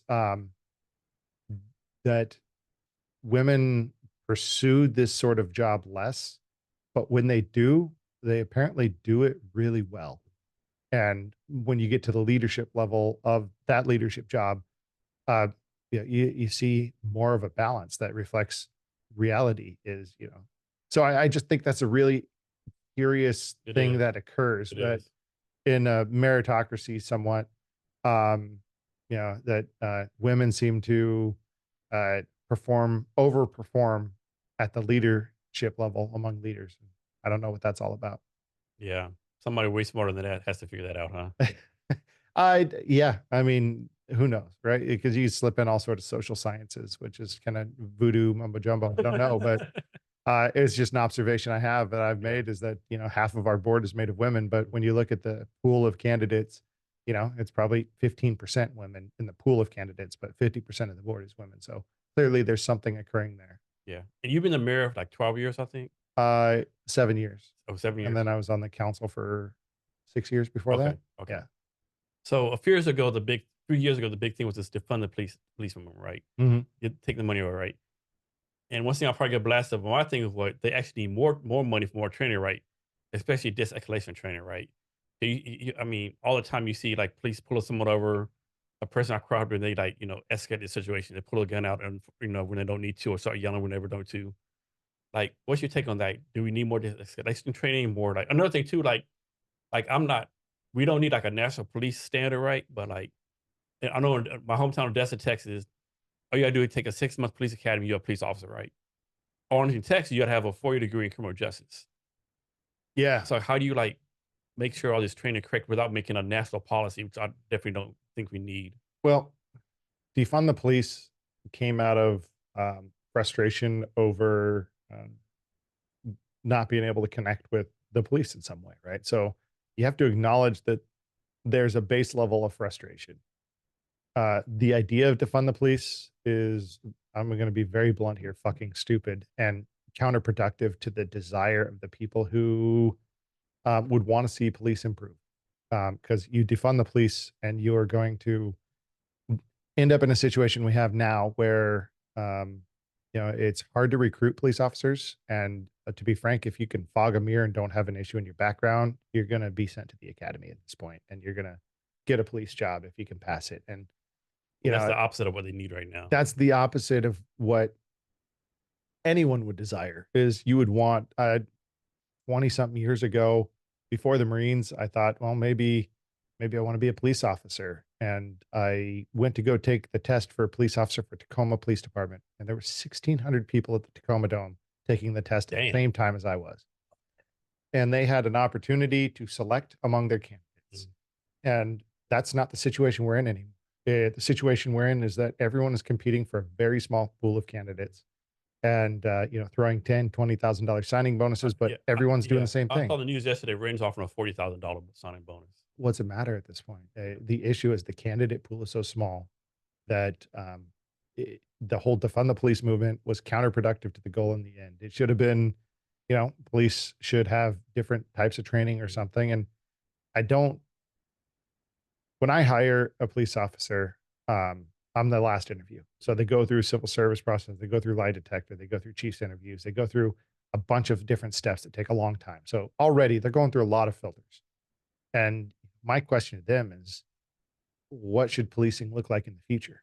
That's a great question. And because I want somebody who can think critically about how they're going to integrate into policing and also what the future policing looks like, because you cannot deny that there has historically been a challenge in certain places with certain people, and it's probably the vast minority of police officers that have a problematic situation. And the challenge with policing is that um, police officers are, it's a very close circle, so they're very unlikely to go on the record and say this person is a bad You're police talking about officer. that. What's it called? The blue line or something? That's Called the blue line. something they have to And get rid of that. I know they probably never will, but it might be some good but to it, but this has such a negative connotation, I think. well, I think that the thing here is that they're police officers are they are the utility infielders, the Swiss Army knives of government, and And they it, have to be mental health and counselors. that's a They good have to point, right? be so they just like the military. Their experience in their professional life is so far removed from everyone else's. Everyone thinks they know what police officers do because they watch Reno 911 or something. Think about how think about how silly it is what the people closest to you think that it was that you did in the military. Yeah. And, the police officers don't do this for 4 8 years. They do this for 20, 24, 30 years. And they their culture is who they are. And you could say the thin blue line protects bad officers, but think about it. If the public got a say on who was going to be in your platoon, you would, you'd be very protective of who gets to make that decision. So, yeah, we do need to have more ability to engage with bad officers. Um, it's very difficult to do that, and I mean, I can't speak much to it because there's likelihood I'm going to have to answer for even answering some of these questions. I'll just say, I've been through the process of decertifying officers, or at least an officer, and it is very difficult. Very difficult. Takes up a lot of time. There's a lot of risk involved. And you have to put your foot down and say, I'm willing to take on the risk, organization wide and personal. And these are for clearly bad situations. And it's a, I think there's a big cultural divide, and more we can integrate officers into our operations and our community, the better. That's why when I ask candidates, I hope one of my candidates watches this podcast, because I'll give them the answer is, what's the future of policing? It's engaging with the public. Yeah. And I agree. it's not military style policing. It's not policing, from behind more weapons or more body armor. It's policing from, hey, Jason, how are you doing today? Yeah. And building those relationships. And I'm saying this as a non-police officer, but this is my vision for my city. And I think it has worked well in our city. Our crime rate, while the rest of the state has gone up, has gone down. And I think we've built a fantastic team. And I think it's because of those questions. Hey, do you know Cheyenne Helene? Um, she changed her name, didn't she? I'm not sure. This person right here. She said hi to That's you. me. Oh, Shay, Yeah, Shay. yeah. Yeah, no, I know Shay, but Okay. Shay, she's got a new name. She got married last year. We worked together several years ago at a terrible law firm. So, yeah, she was, I was a marketing director there and she was, what'd she do? Social media? Okay. Yeah. Nice. I'm just trying to remember her job title, social media something. No, one job I would not want right now is the recruiter for the Seattle Police Department. Yeah. Well, that would be difficult because, you've got a lot of masters. Um, but Seattle, the good thing Seattle has going for them is they pay extraordinarily well. Yeah. Um, yeah, as far as entry level police officers, I think you make six figures in Yeah. Seattle. So not a bad job for someone who's, the basic requirements are you're 21 and, Yeah. you can pass a lie detector test by being honest. That's true. I just think all the extra stuff I have to deal with, It's a like challenge. the public who doesn't support him and stuff like that, and I think they're down 500 or 600 officers too. So the yeah, tempo's got to be really high. yeah, We see that a lot of officers don't like the tempo, so they move out to a jurisdiction like Orting or yeah, something. But that pay is really nice. If you look at King County employees and you look at who the highest paid employees are, you'll see a number of them are King County Sheriff's deputies. And it's not because their base pay is so high, it's because of all the overtime. yeah. Oh yeah, Yeah. I didn't think about that. Yeah, they do get paid overtime. Yeah. Yeah. But they have to, police officers have to work a hell of a lot of hours too. Even in a fully staffed team, they work quite a bit of hours. And one thing I don't think the general public realizes or doesn't like really get a hold of, like every day as a police officer, you might go to a car with a tent window, might get blown away. You like every day, pretty much you could be in a bad situation, right? Even if like even a town like Orting, Washington, right? You might have someone that had a bad day or, just never know, right? And all people give them no credit for that. Yeah, the escalation of forces happen often. Mhm. And you build that kind of pattern recognition of that escalation of force. And does that work against you at some point? Um, Yeah. it could, but I think that constant challenge is something that officers by and large deal with. I did crisis intervention training with police departments across Washington and Oregon and Idaho, actually, for several years. In fact, I lost the contract with the state because I refused to give them my COVID card. I actually got vaccinated. I just thought it was wrong that the state should require me to produce it to sell them services. And Yeah. so I lost my contract with the state. But for many years, I did crisis intervention training at the Criminal Justice Training Center, and they go. It's a requirement in the state that all officers go through either the 8-hour course or the 40-hour course, and it's a good course. But Another thing too, back to training police officers, like I definitely, I'm not gonna be wrong. Maybe I'm sure each police department is different, but I don't think you get them a training as far as like firing their weapons, right? Because there was a story maybe a couple weeks ago in Chicago where this person like shot and killed an officer, and then 8 officers like got off 100 shots, only hit him one time, and everyone's like, "Why did you shoot 100 times?" I'm thinking like, how they only hit once out of 100? that's Like crazy. Well, I had this guy I used to work with who said, "Why don't they just shoot the things out of their hands or shoot their legs?" And I'd say, "Hey, look, there's a couple things going on here. One is that if somebody's within 20 feet, they're too close because they can pull a knife faster than someone can draw a weapon mhm, and target yeah, it in. So you're starting from a baseline at 20 to 25 feet away. mhm, And so now you're starting to get to diminished accuracy with your firearm yeah, with a sidearm, right? This is not a rifle. This yeah, is a pistol, mhm, and you got a lot of adrenaline flowing, and yeah. So your chances of hitting anything are pretty low, and then you aim in center of mass. So like that's the best you can do is aim yeah, center of mass. But years ago, there was a sergeant who was in charge of the crisis intervention training, and we built a really good relationship. And I was usually at the end of the day doing crisis intervention for veterans. And he pulled me to the side and said, "Hey, you want to go through something that we're working on for training?" And he pulled up a simulation and handed me a sim gun, a sim pistol. And he said, "When you hear the beep, I want you to pull the trigger as many times as you can. Don't worry about hitting the target. Just pull the trigger as many times as you can. When you hear the second beep, I want you to stop pulling the trigger. And so beep one, I do. Beep two, I stopped. He goes, how many rounds do you think you got off? It's like 11 or 12, right? And he goes, how many did you get off after the second beep? And I was like, I don't think I got any off. I got off 3 rounds after the second beep. And it So took the me, reaction time. my reaction time was something like an eighth of a second, which is apparently average. But apparently you can turn around in less than an eighth of a second. So I shot the person, at 8 times in their chest and shoulder, and then 1 time in their side and 2 times in their back. And so what does that look like when the news gets a hold of it? Not good. It looks like I shot them as they're running away, right? Yeah. And but in reality, for science says that there, uh, there are extra variables that need to be in play. And so I don't know why they'd shoot 100 times and not hit the person. That's Um, fucking.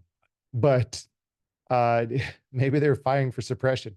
Um, but I don't think that utilization of weapons in a highly litigious society where everyone's looking at what's happening is as clear cut as it often is portrayed. Somebody shot somebody in the back or somebody shot them when they didn't need to. I think that there's a lot of added context that doesn't get shared. And I know that sometimes in the crisis intervention training, we'd have media in there just so that way they could start to get perspective on the tools that officers could use and the situations that they would come in contact with somebody who's got like excited delirium and is amped up and can't come down and is, trying to put their head through a wall or something.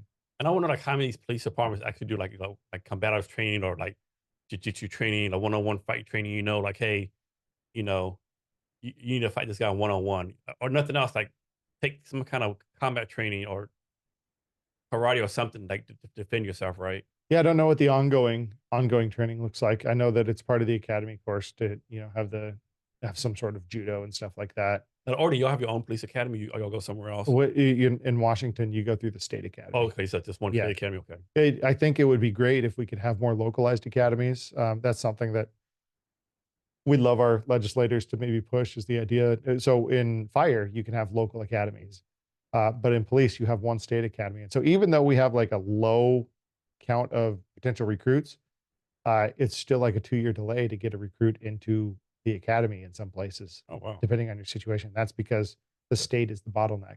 And Yeah. so it gets you wondering like, well, maybe we could send somebody out of state and then just do that, that cross certification. Yeah. But you'd hate to kind of go around the process like that. But that's where we're at the state is, everyone's at like 65% deployment on their officers. Yeah. And everyone's recruiting and the recruiting pool's small, but the delay to get people into the academy is also extraordinarily long, Yeah. and it shouldn't be. So next in Orting, y'all do a thing when spring begins called a Daffodil Festival Parade. Can you talk Yeah. about that? Well, we're part of the Daffodil Festival, which includes Tacoma, Puyallup, Sumner, and Orting. And I think it's one of the largest floral parades in the West Coast. Certainly, Portland Rose Festival is probably bigger, and Spokane Lilac Festival, but um, and the Rose Bowl Parade is bigger. But um, the Daffodil Festival is really exciting. I've had a chance to be part of the Daffodil Festival in some manner for 30 years at this point, which is something I don't like saying too much. But that's going back to playing in junior high band, and now I hosted as the mayor in Orting, which is really neat. So how much of the stuff you do is mirrors like I'll say like ceremonial, like marching parades or cutting ribbons versus like actual mayoral work, so to speak. More than I'd like. For a natural introvert, that can be challenging, but um, it depends on the type of city you are. So there's a couple different styles of government in Washington State and across the U.S. There's mayor council, which means that the mayor is just a council member and is part of the legislative body, and often the council elects the mayor. We are the other type, which is a strong mayor, which is 60% of the cities in Washington are strong mayor. And I think that's the kind that most people would expect, where the mayor is elected directly by the public and is the chief executive of the city. And so the council creates the laws, and the mayor's job is to hire a staff and execute the laws. And so my job when I first became mayor was certainly more intense because Now, being the mayor, is this a paid position or like a quote unquote volunteer position? it's paid. in Okay. most places it's paid. It's not a lot. But I'm guessing not getting rich off it. Oh no, no, no. I've been mayor for 7 years and I make $30,000 a year as mayor. Okay. And that's on the high end of a lot of mayors. Seems Um, like they have a good retirement job. I mean, bad to say like well, somebody spent 25 years in the army or did 20 years of Boeing, whatever, and yeah, yeah, you did definitely see mayors that have retirements. I'm on the young side. I think I'm still the youngest one in the room after 14 years in local government. I'm still the youngest one in our local government.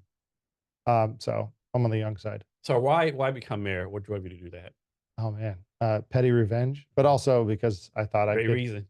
Yeah, Great also because reason. of like, well, I was council member, and You're like, I can do this better than he can. it's a big part of the job. Yeah. That there's a certain amount of aggression in public service where it often to get the job you have to tell somebody I can do a better job than you, Yeah. and you have to do it for like 8 months, and you have to convince everyone in the world that you can do a better job than that person, and people go to lying is political free speech, exaggerating is political free speech. Like there are almost no rules, Yeah. and that creates this like psychology that is it's weird being in an election cycle. But yeah, the previous mayor, we had a disagreement, and he ran someone against me on council, and I beat her. And I thought, well, okay, Revenge. game's on, Revenge. right? So I ran against him, and he's fundamentally a good guy. He was not a good mayor, Yeah. in my opinion. And so, yeah, I ran against him for mayor, and then I, got the job. So I was in college. I went to college called University of Texas Permian based on Odessa, Texas. So I was active student government, right? I was on the student senate government, other things, right? And my senior year, the previous president was like graduating, right? So these two people I knew were kind of friends, right? They're talking about they're gonna run for president, student senate. I'm listening to them talking like, what the fuck? Like, I'm gonna run and beat both of y'all, right? And I ran got the most votes ever, right? Wow. Yeah. Wow. Yeah. Well, it's crazy, right? So I'm an introvert. Like I do a lot of public speaking. I still don't think I'm a good public speaker. But I gave a speech to the business club, right? Like 500 people, and Yeah. all the people said we voted for you for the speech, right? Cool. Which is fucking insane, right? Yeah. And like they sue people, like they're good people, like they're good people, like stuff they want to do, like this is insane, like no. And I ran, I won, Good. fucking crazy. We need in public service. I just explained I'm the youngest one in the room, Mhm. and I'll tell you that there's not enough veterans that are running. Oh yeah, That's for definitely sure. not. Yeah, And I think they're still kind of jaded, like I can't change anything, and yeah. worried about the green weenie. But like, um, Do you know yeah. Susanna Killerman? She ran for city council out of DuPont a couple years ago. Then recently she ran for she ran as a Republican out of as a state representative in the DuPont district. Oh, really? Yeah, so I Is that? can't remember who she ran against. Yeah. But she's a, Air Force veteran. What is it? Is Twina Nobles now? She's a senator out there, Yeah, right? yeah, But she was in the House, I think, for a while, yeah. So and it's Trina Noble's district, but in the state, and the Congress, I guess the it's House called side. House side, yeah. Yeah. No, I don't recall who's the House member out there, Okay. Yeah, but but Susanna lost that one. that's tough. That district used to be a Republican district Yeah. and changed about 5 years Mhm, ago. I think Senator Oban was the senator, mhm. and yeah, the district changed from under him. And I think you just see that sometimes in Yeah, politics where the districts change. I think it's still a very competitive purple district. yeah. And I think there's someone running right now who will be really good in that district on the Republican side. You can see where I fall, but yeah, we'll see how it shakes out. So what's your take on this, right? Like, for the longest time, I still do, like, I don't believe in term limits. My thing's term limits, the term limit says every 4 years, voters vote them out. However, comma, like, you have some people disagreeing, like Mitch McConnell, Lindsey Graham, I can't remember his name. I think it was O'Bannon. When we moved to 2009, he was like these career politicians, right? Sure. I don't know if it's a good thing, bad thing. Is like because it's hard. I mean, someone's been in Congress for 12 years. They have apparatus, they have the lobbyists, have the fundraising mechanism, and some like John Brown. He really has no Yeah. chance, right? Well, you'll never see term limits in Congress because that'd require an amendment to the Constitution, Yeah, and I think we're almost past the point of amendments. yeah. The last amendment was in America's the yeah, early '90s, and it was about the pay of Congress at the yeah, 27th Amendment. But yeah. America ain't doing that shit no more. um, that's why some people want a convention of the states, which I think is a horrible idea. Because once you open that, you don't know what you can get on the No, other end. Like, oh shit. Yeah. Yeah, but you know, you can't deny that the olds in Congress are ridiculous. You know, the incumbent advantage is insane. Yeah. I have a good friend, former deputy mayor in Puyallup. Now he's a legislative policy analyst in Pierce County, Tom Swanson. And we were joking about this the other night. He had this brilliant idea and of course we can't change the system, but now imagine that Congress was like jury duty where, you know, they randomly select someone Mhm. and for a year you're Congress. Like you got Congress duty I mean, and I'm not hating that idea. you get paid, I'm not hating it. you get paid like jury duty. Like you got Congress duty and you're going to make $15,000 this year, plus your travel claim that you'll get Yeah. back at the end of the year. I'm not hating it. And, you know, what you get is you get a bunch of people who are like, fuck, I got Congress trying to get out of it. But only bad thing with that is then I think the lobbyists really take over the power. Well, I think you get rid of lobbyists at that point because a lobbyist can't build a relationship with somebody who's got Congress, right? Like that, I think, you know, and lobbyists aren't necessarily bad, but they definitely, you know, you got these, was it called Crystal City out there in DC or whatever, where it's like you look across the river and it's Northrop Yeah. and it's like all the big, Uh-huh. like, you All know, the that those all the skyscrapers are full of yeah, lobbyists. all the pharmaceutical companies and stuff Yeah. like that, you know, And all the insurance brokers or stuff. right, those buildings are full of lobbyists who are just trying to, you know, orient the game board for their own thing. But um, you know, lobbyists are not necessarily bad. Lobbyists is how we get money as a city. Like Mhm. we send a lobbyist to Olympia, we send a lobbyist to DC, and they have those relationships. So some lobbying is good. I don't know at what level it becomes bad, but um, yeah. So imagine that imagine that Congress is like jury duty. You could be dismissed for issues, and Uh-huh. you're always, you know, most people are trying to get out of it. And would it be any worse than what we have now? I don't think so. Yeah. So How like could it be? go with the baseline of it couldn't be worse than what we have now. And How could it be? yeah, so that to me is that's a provocative idea. If we're going to add an amendment to the Constitution, let's make Congress like jury duty. Like some of these congressmen on the national level, like both on the right and left, you're like, what the fuck? Like, are you kidding? Like, and you have to think like, I'm not gonna name any names, so I don't get blast. Like, you have like a congressman doing stuff off the wall, like, and they get reelected. Like, you have to question yourself, what's the intelligence level of people in this district, right? They keep on reelecting this person who's obviously embarrassing them on both on the left and the right Right. side, you know? Well, I'll defend Congress a little bit now that I've just insulted them, but at the state level and at the federal level, there are political reasons why people take positions, and it's not I'm representing my opinion. It's that I'm part of this team and we're trying to move this idea. And maybe I'm the fall person, or maybe I'm the person who has to be antagonistic to move a position. Yeah. You know, just like in football, you've got someone who's faking a blitz or somebody who's really blitzing or something. And you can't judge a football team based off an individual performer most of the time. It's like how they work in concert. Yeah. And at the, you know, legislative level, at the state and at the federal government, there's the there are the people who just seek the limelight, Yeah. and you can't stop them. Like they're doing it because it's their drug. Yeah. But there's a large number of people who are willing to connect with other people in the other party and on ideas. And there's a lot of legislation that gets passed bipartisan. You just don't see it because what you hear Because it's not clickbaity. well, it's what you hear in the entertainment news is that, you know, every Republican voted this way and every Democrat voted this way, but they don't talk about the 80% of bills where, you know, there was 80% congruence Yeah. or something. And so I think it is more nuanced than what we get told. And there's a lot more team effort than what we get told.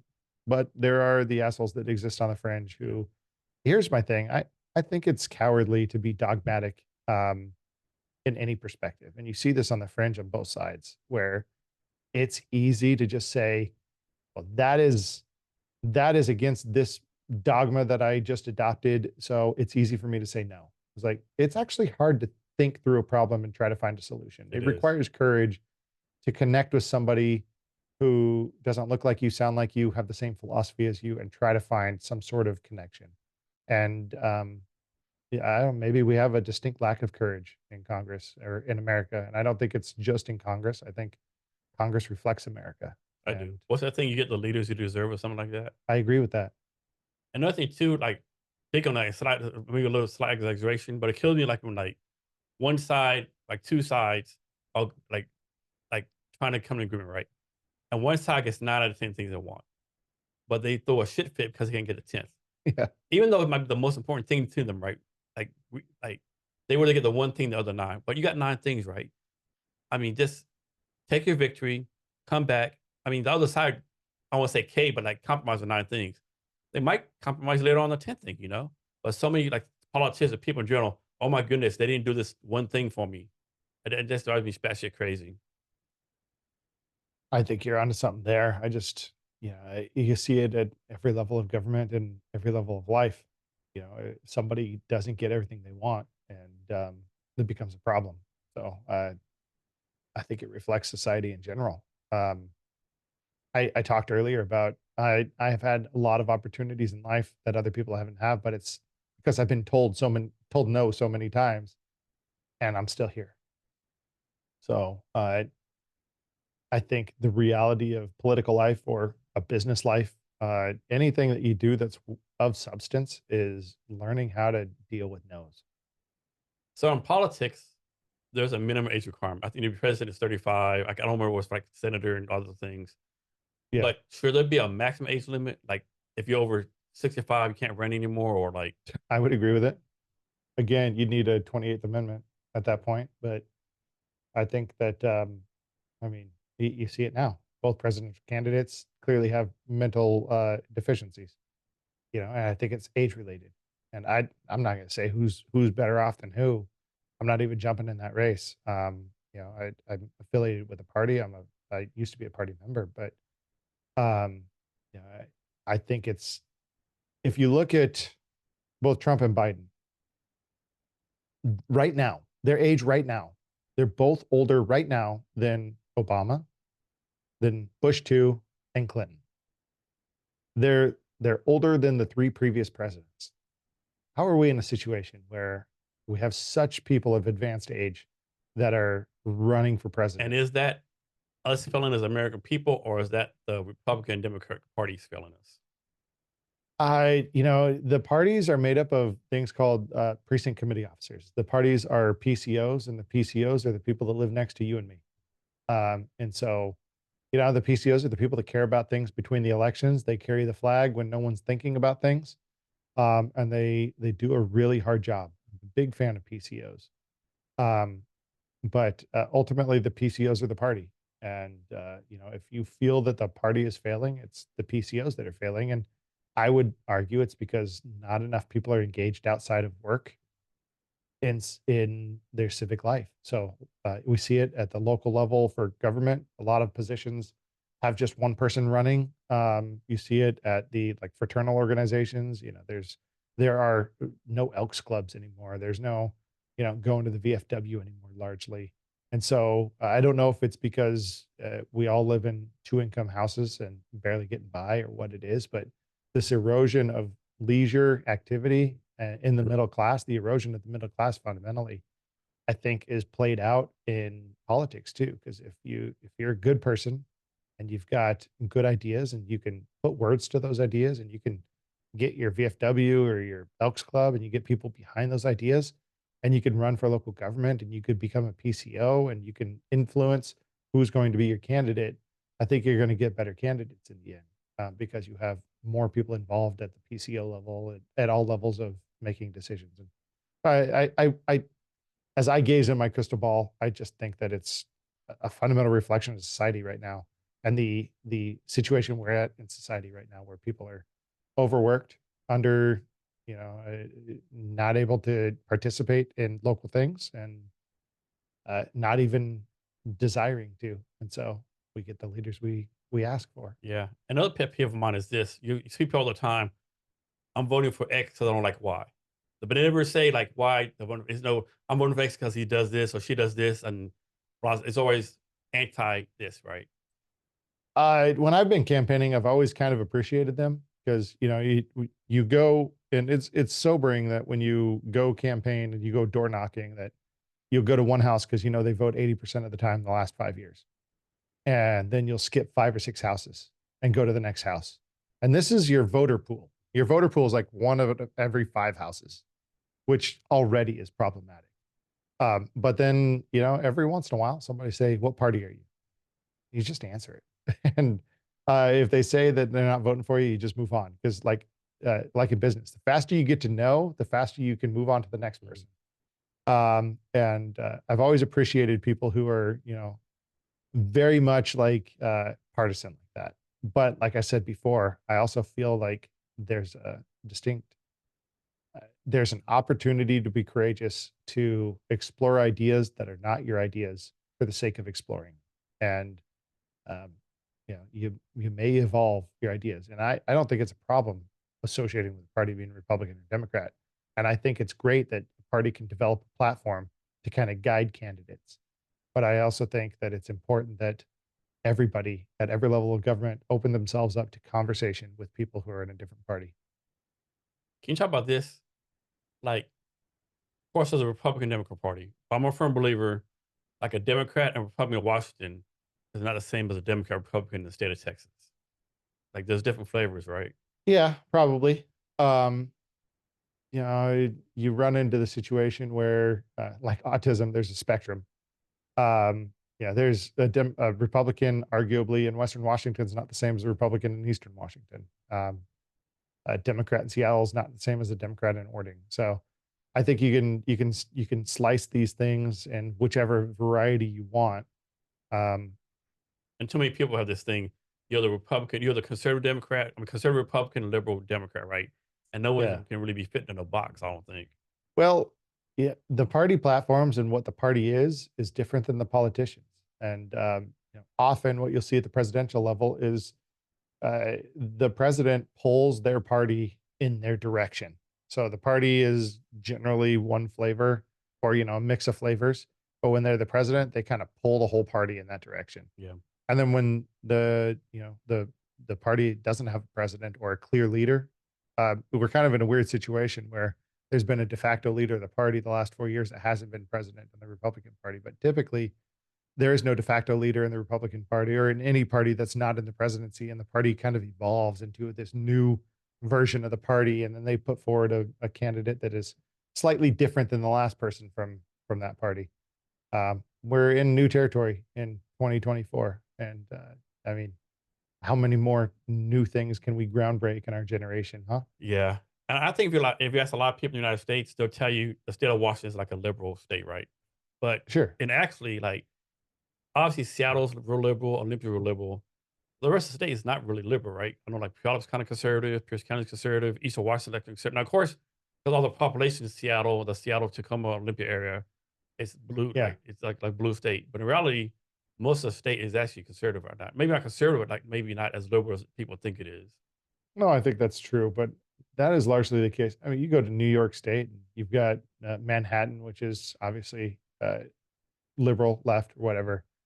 But you go upstate, you go throughout the rest of the state, it's very conservative. And yeah, it, conservatism or liberalism are one of those things where, like, if you're looking at things from 30,000 feet, they make sense. But when you pull it down to ground level and actually look at things, they don't make a lot of sense. And what I mean by that is, like, when you talk about Washington being a liberal state, sure, but pull things down to the city level.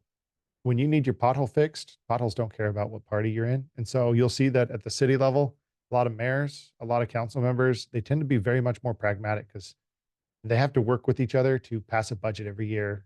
By law, they have to balance the budget, which the federal government doesn't have to do. They have to fill potholes and employ police officers. And these are compromises that have to get made at the local level that defy the political label. And so it's one of those things where, the conservative or liberal label, like, it makes sense from a high enough altitude.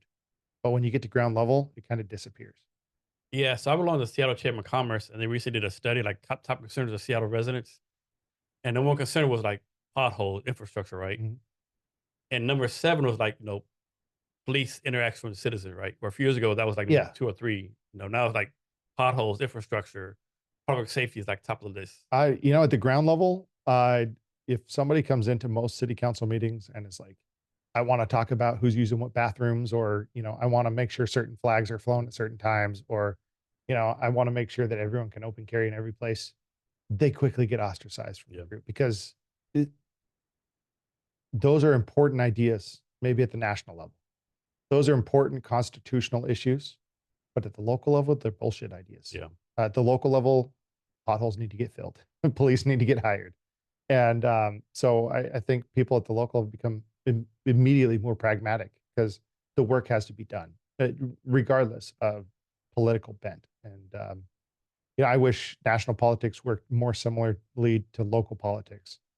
Um, and maybe Congress duty would be the way to do that. So how do you handle this, right? So like, so in Seattle, Seattle, there's obviously a lot of problems, but obviously there's a lot more, opportunity, like more tech jobs, more colleges, more opportunities, right? Where in town like Orting, there's probably less opportunities, right? If someone wants to be a tech person in Orting, of course there's Zoom and stuff like that. There's this less opportunity in small towns, right? How do you fix the balance between opportunities like, between urban areas and rural areas? Well, I mean, you're talking about economic opportunities, and that has shifted dramatically the last 4 years. So, in a city like Orting, traditionally you'd have to commute a long ways, and most of our city is commuters, but we also are seeing a much bigger growth in telecommuters in our city. And except for great podcasts like this, if I can avoid coming to Seattle, I do. And it's yeah, I used to work in Seattle because this is where the work was. So I think economic opportunity is shifting in the world as we get more opportunities to telework. Um, I would push back and say that, move outside of economic opportunities to personal opportunities, that you have tremendous amount more personal opportunities in a city like Orting than you would in Seattle. For instance, um, pardon me, there's you can have a backyard farm in Orting. You can do a lot of things that you couldn't do in a more regulated city like So, Seattle. so I'll go ahead and ask you my follow-up question. Yeah. Why should someone move to Orting? Why should they move to Yeah. Orting? I well, I think just come visit Orting, take a look at our downtown park and the beautiful view of Mount Rainier, and the happiness of people when you go there. You sit down on the bench and see people. It's almost like going back in time 70 years and see people, of all varieties. So some aspect that's not 70 years ago, but people of all varieties, going to get ice cream from the little ice cream pop up and looking at the beautiful Mount Rainier and going out to the river and maybe fishing and um, you know, uh, you still have access to things that are important to you, like the Apple Store and Target and the other things, Walmart, Fred Meyer, whatever is important to you. But you have the ability to kind of have that peaceful life with very low crime rate that is going down and And engagement. how far are you from Tacoma? Like 30 minutes, I think. Yeah, 25 minutes, 30 minutes. Okay. So you still have access to everything that you get in urban life, but you also get that kind of slice of your own freedom. And I, to me, it's intoxicating. I think Orting is a perfect example of somewhere where people want to be. And so you're the mayor of Orting. You're also an entrepreneur. Mhm. Does anyone in the city ever say, "What are you doing? You should be focused full time on being a mayor. What's this entrepreneur crap you're doing? You're not focused what you're supposed to be focused on." Oh, every once in a while it comes up. I push back on that. There's 35,000 cities across America. There's 90,000 local jurisdictions of all varieties. There's something like uh, only 500 mayors or full-time mayors. So it is the norm for a mayor to have a day job or to be retired. It is the exception for a mayor to be a full-time 9 to 9, doing the job of mayor and administration um, in a city. And so every once in a while it comes up. But I think results matter more than effort. And that's not to say I don't give a lot of effort in being mayor. I've returned 30 million plus dollars in grant money to the city. We've positioned ourselves in a great place regionally. I'm part of the Puget Sound Regional Council Executive Committee, AWC Board of Directors, National League of Cities, advisory boards. And our council is getting engaged in boards too. And we're engaged in conversations like we've never been before. And it's because of the organizational strategy and not because of the hours work. And so I push back and say, look at the results, not the effort. You can require me to be there 9 to 9, and I don't think you're going to get a different result. So I think recently you were supposed to run for state Congress, but then they redo the district. That's tough. That's a tough way to lose. Yeah. So do you think that's like politically motivated the way they withdrew it, or just the way they withdrew it, Oh, or it's hard not to think it's politically motivated when 12 out of 13 districts are represented by Republicans and 6 sitting Republicans are districted out of their districts. Yeah. Um, and I think I was political. I would think I was collateral damage, but the district was redrawn right around Orting, and that's tough. Um, but the judge, and I'll say my piece, he was appointed by Clinton many years ago, and if you play these political games and you get a chance to gerrymander, I would mean, you be elected, capable of elected, saying no? elections matter, right? Elections matter. Elections matter. Yeah. Uh, Now, I don't think he was a philosophical type person. I think he was more politically oriented. That's my opinion. But yeah, you just look at the results to try to figure out the motive. now, obviously, you wouldn't run unless you thought you could win. But what was your reasonable chance of actually winning? I think it was really good. I Really good. had as much headwind as I would have ever had. Mhm. The former C document endorsed, and I had endorsements all up and down uh, from both sides of the aisle. I've got a tremendous network in the both counties that I'd represent, Pierce and Thurston County, and I think people see me as somebody who will listen to their perspective. They know where I'm at politically, and kind of, and we talked about it. Like I think children are wonderful, and all life is wonderful, and I've managed the city in a reasonable way, but albeit a conservative way. Um, and people know where I'm at, but they also know that I'm reasonable. And I think that I would have absolutely won that seat by a long shot. I think it would have been a very overwhelming win. So you consider yourself a conservative, correct? Yeah. Can you define conservative leadership? What does that mean to you, being a conservative leader? To me, I think it falls down. There's a lot of different types, right? And so to me, it's if things are working well, then yeah, why change them? You have to have a good reason to change them. And I mean, I've been through, like, I developed curriculum, military sexual trauma. So I'm not saying that because the military worked well, we didn't need to evolve. Um, but really, I think what you see is very much a fiscal conservative. So, we've taken our budget in the city and we've increased our reserves. We created a much better financial position so we could evaluate bonding opportunities and create opportunities to create more grant money coming into the city.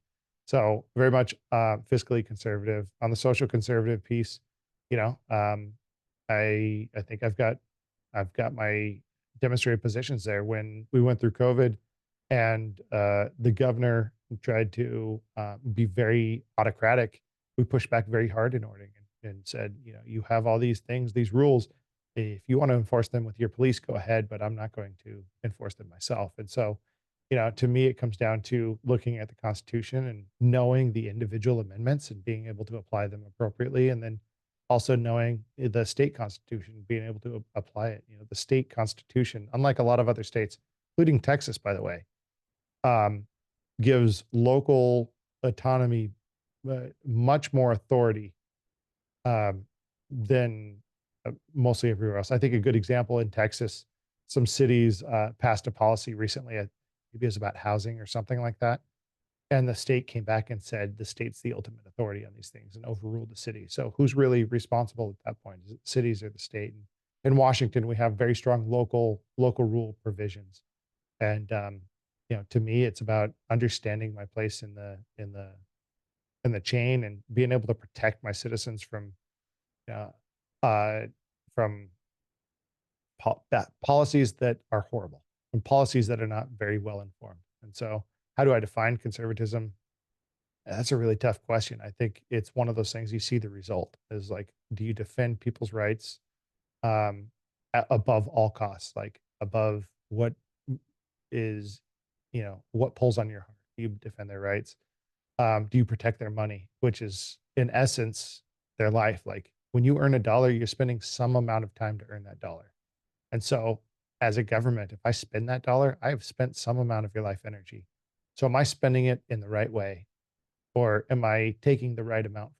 And that's the way I look at it. Is do you respect the people's effort? Do you respect the people's money? Do you respect their rights, and do you choose to focus on their rights versus what's easy? And Yeah, we can get into a lot of discussion there, but I think the typical touch points that we talk about now are, right to life or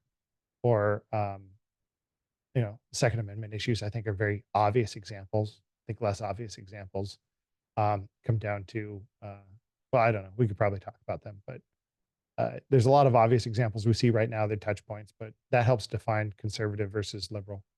Yeah, so every once in a while, I watch Bill Maher, I can't remember the name of the show he has. I think he had a good example of what it is, right? He said, like, you drive a car, being a liberal is like having your foot on the gas all the way down, just changing shit, going as fast as you can. Yeah, Being conservative, like having your brake all the way down the brake, right? He says sometimes conservative, you got to let the brake off sometimes because change is good sometimes. yeah, And he said, he's like, I like to have my foot on the brake, but not if I'm about to drive off the fucking cliff, right? yeah. Well, I mean that's a good. And Bill Maher is probably much better at stating this than I am. I think about it as oftentimes I think the liberal perspective is the way things they believe should be, and I think the conservative perspective is the way things are right now. Yeah, And I think, the if I was to talk to somebody who wanted something that should be a different way, I'd say change the law yeah, because as it exists right now today, this is the law, yeah. and this is what I'm duty bound to adhere to. And this is my opinion. I probably get blasted for this. So I think liberals like way more emotional, right? And conservative like way like maybe like more logically based. I think. I think it could be explained that way, but I've seen conservatives that are very emotional about their perspective. I think, you see this hate response, this like absolute antagonistic, all conservatives are monsters, all liberals are, monsters. And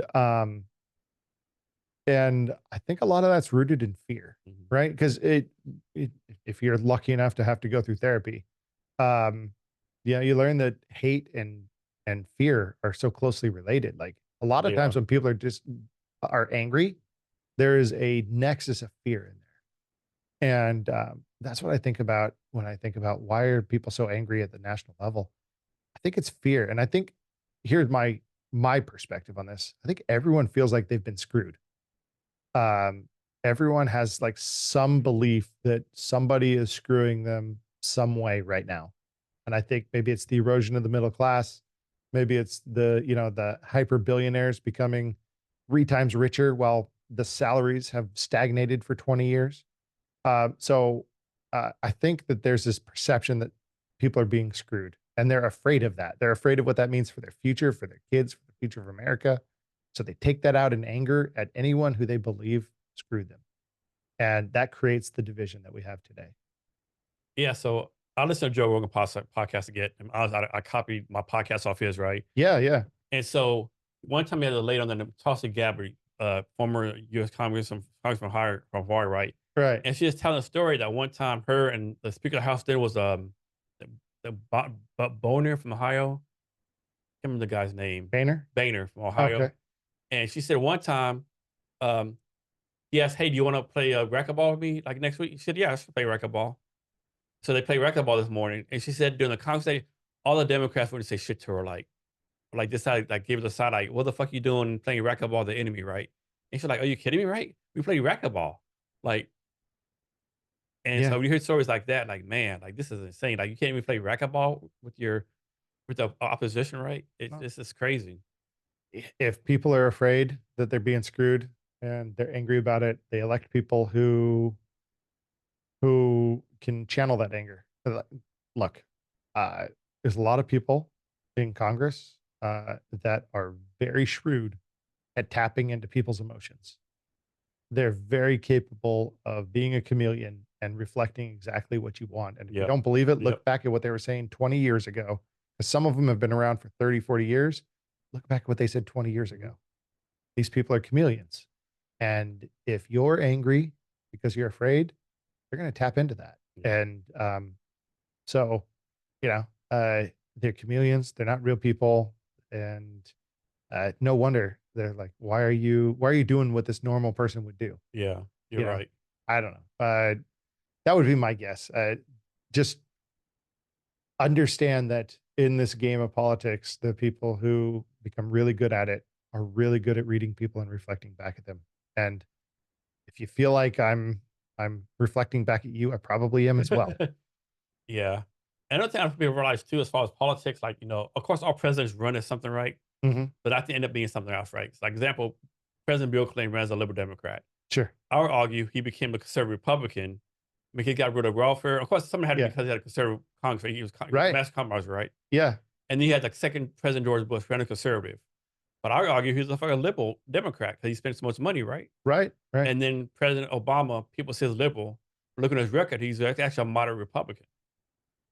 I Yeah, you get the world you get, not the one you want. Yep. And I think that's part of the brilliance of the Constitution is you got this this interplay between executive, legislative, and judicial, and it kind of requires collaboration. Yeah.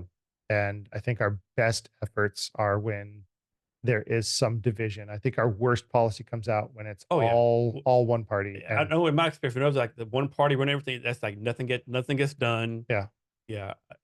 One thing like I wish I never have happened. I would do anything like when next president gets elected. Well, not this one. Like, a new president gets elected, right? That conversation they get when they, hey, like President John Brown, this is the real deal, right? Like that, yeah, that initial conversation, like I know you ran on this, but this is the real deal. Like these are the dangers. There is Area 51. There are aliens. There's this all this crazy stuff going on. I know you campaign on this, but this other stuff going on you don't know about. oh I man. would just love to just hear that conversation, right? I wonder how much the president knows, honestly. Yeah. So I have this example of president. I don't know if it's true, but imagine you've got 100 people in a room playing heads or tails. Hmm. You know, they flip a coin. Your heads, you stay in. Tails, you leave the room. And so after one round, 50 people are left. Right? 2 rounds, 25 people are left. 3 rounds, 13 people are left. 4 rounds, 7 people are left. 5 rounds, 4 people are left. Eventually, one person's left. You know, after 6 or 7 rounds. And if you ask that person how they did it, they'll tell you they had a strategy. Yeah. But in reality, you take a look outside. Yeah. You're like, there's no strategy. No. Somebody had to win. Yeah. And I think that's the president right there, Yeah. is that you take a look outside, somebody has to be president. And is it because they're the best? I think so. What's that thing? I think it's just somebody has to win. In the United And States, anyone can be president, but only like 47 people, whatever the number is, have to be president. right. And so you look outside the game, like you and I in that example, we can see that obviously the game required a winner. And the winner had a strategy, and I bet you the 99 other people the next time they play the game are going to use that same strategy, or some amount of them are going to use it. And some are going to realize it's a game of chance, and some are going to create their own strategies. But that's where we are in America, is that somebody has to be president. And I wonder if, the bureaucracy that exists beyond the president realizes the same thing and realizes that 4 years is the blink of an eye. Oh yeah. 8 years goes by super fast. Like Yeah. I've been mayor for 7 years and I can't believe it. I'd be running for mayor again next year for, going on 12 years by the time I'm done. And I'm not old enough to have been mayor for 8 years and council member for 6 years before that and have, served in the military and had a career and done all these things. Is there a person out there like you think like you'd want to vote for president? Like you could be your choice. I'm a Republican, so I'm going to be supporting my party in the election. But It could be a non-politician, business person, Democrat, Republican, young, old. Just who do you think be like good for the role?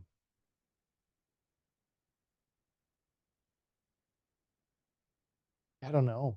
I know some local politicians that would probably be good as president because they'd be thinking about, how do we fix the small things? How do we Find what you balance the need, budget? some state representatives of some state. The hard part is I don't remember who was running last time. And I think it was third party. It was one of the libertarian candidates. Somebody asked him about Aleppo and he didn't know. And that was his big scandal. I remember that. Yeah, I remember that. That was his big scandal. I remember that. He didn't know this one factoid about this thing in Syria. Yeah.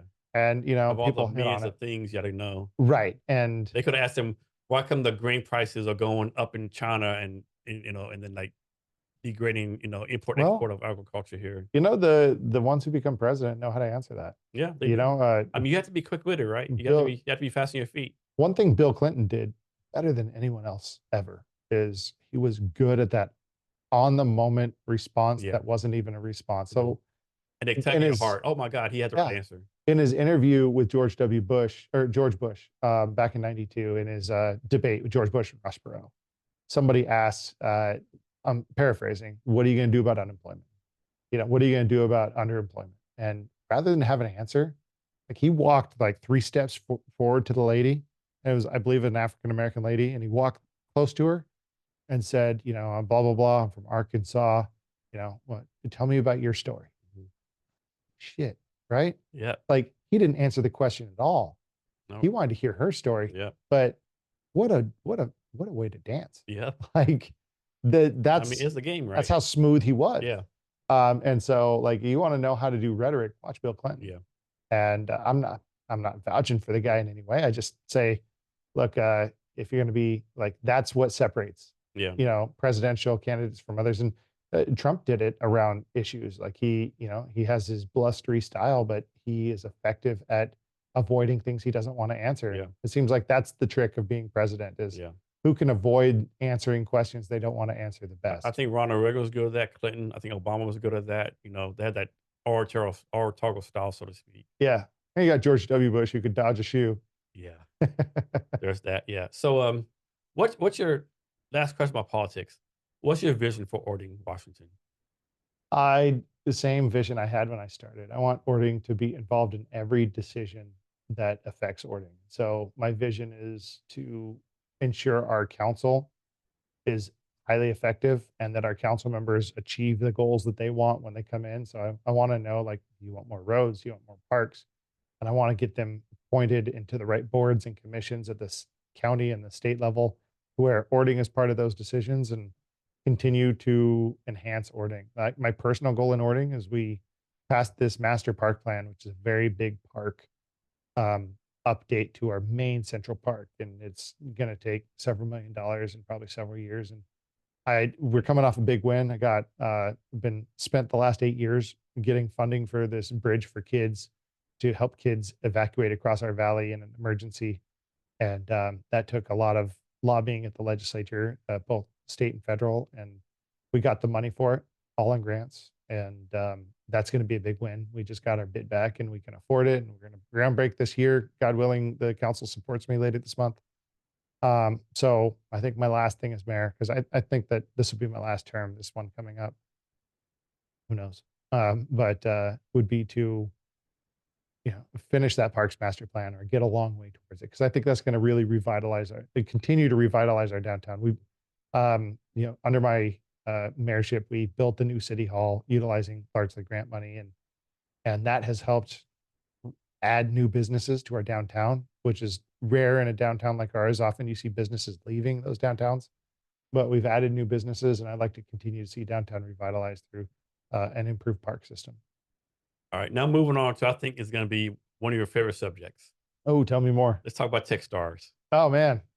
You were pretty hot when that shit closed down, I think. I wasn't as angry as it looked. But I was trying to channel everyone else's opinion. So we have a really tight knit group, our cohort that went through TechStars in Seattle. And just for background, TechStars pulled out of Seattle in the absolute worst way possible. That's what it definitely seemed like. The perception was definitely like, yeah. Oh yeah. No, they burned down the bridge on their way out. And everyone that was part of the last cohort at TechStars was like, what the fuck just happened? How long did you know you were going to do this? You took equity in our companies and you knew that you were going to burn the bridge on your way out. Like there's no support and you have equity, you're on our cap table. What the hell? So people were pretty ticked about it. And for that, I think they give you like $120,000 for 10% equity or something like that. Am I wrong? It depends on what you take. So there's a couple different things you could take, but I think generally it's you could go up to 120K for anywhere between 7 to 9% equity. So I think you're in the ballpark. But so these are, they hold a non-significant piece of our cap tables, and they behaved in a manner that was very amateurish. And they burned the bridges in Seattle on their way out, and we're all Seattle-based companies. So now we've got a 10% stakeholder that everyone's like, what the fuck?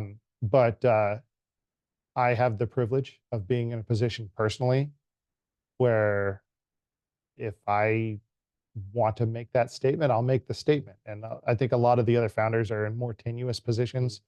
They have given up everything for these companies and they're fantastic companies, but if they pick a fight with somebody, the wrong person, then what happens to them financially? And to me, I'm in a much more financially secure position.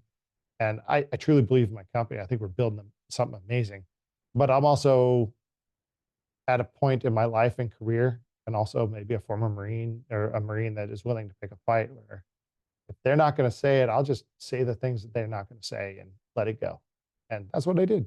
I got a lot of support for it. So So let's cut out the outfit pitch, right?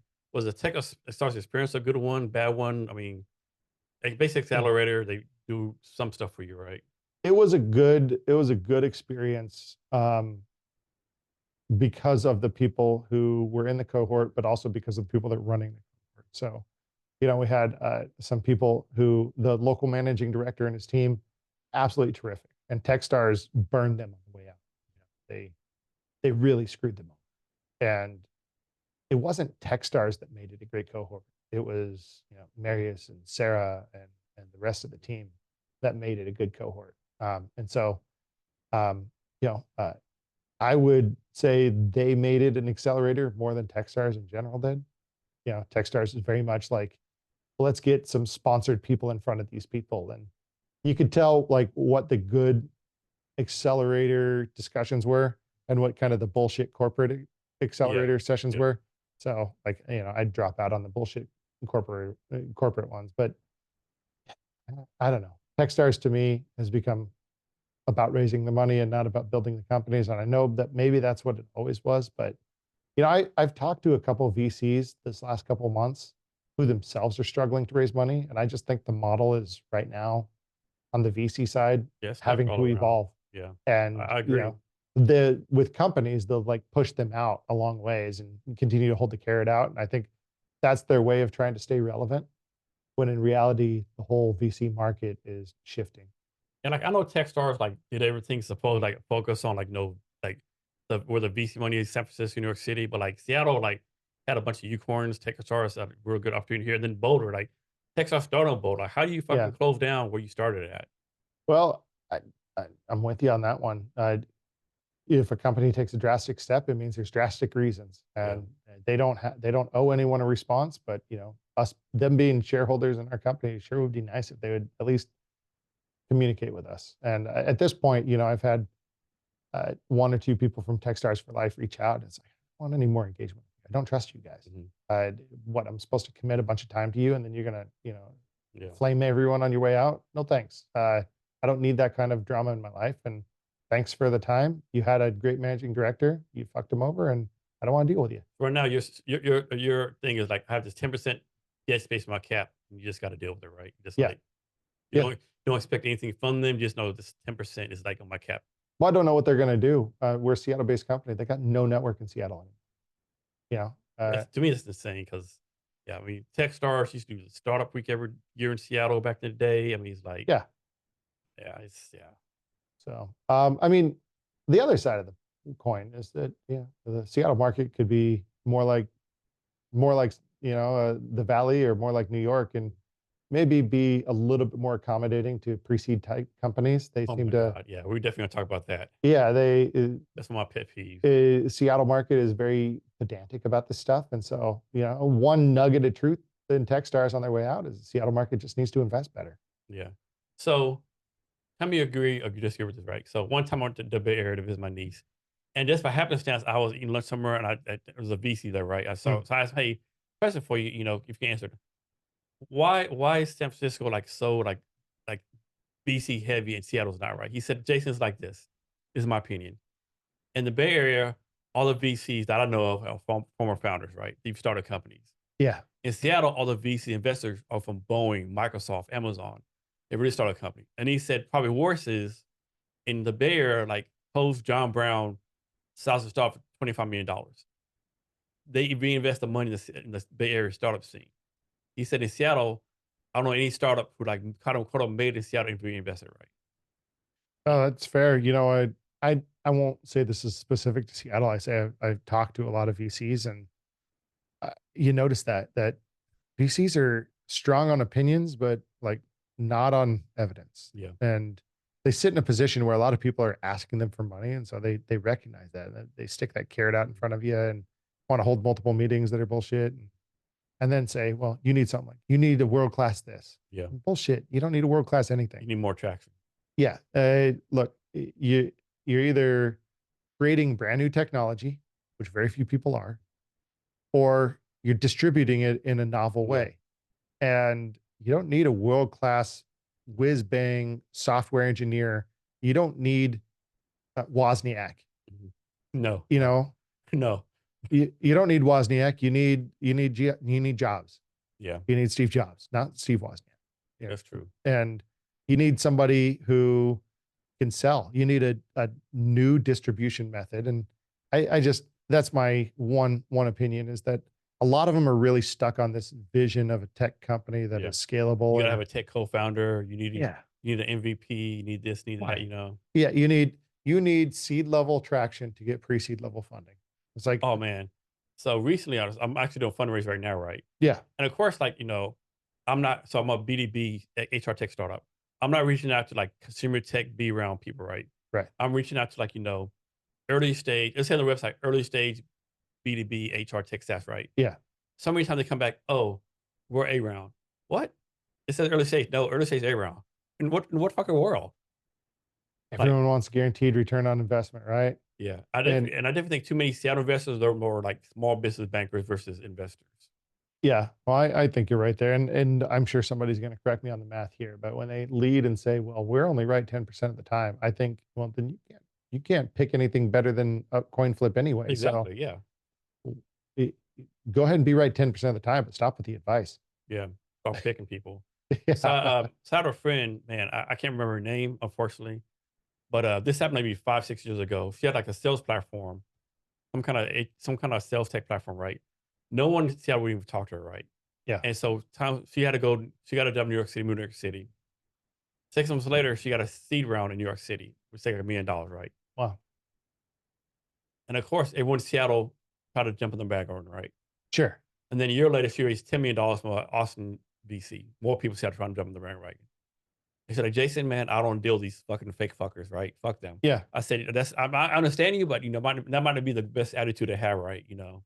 I think, I mean, that's part of the attitude you have to develop in this Mhm. one. That's for sure. I know for me, I want to get to know as fast as possible at this Yeah. point. And to me, it's about protecting your time. Yeah. Is that if you believe something is, you either got time or money. Yeah.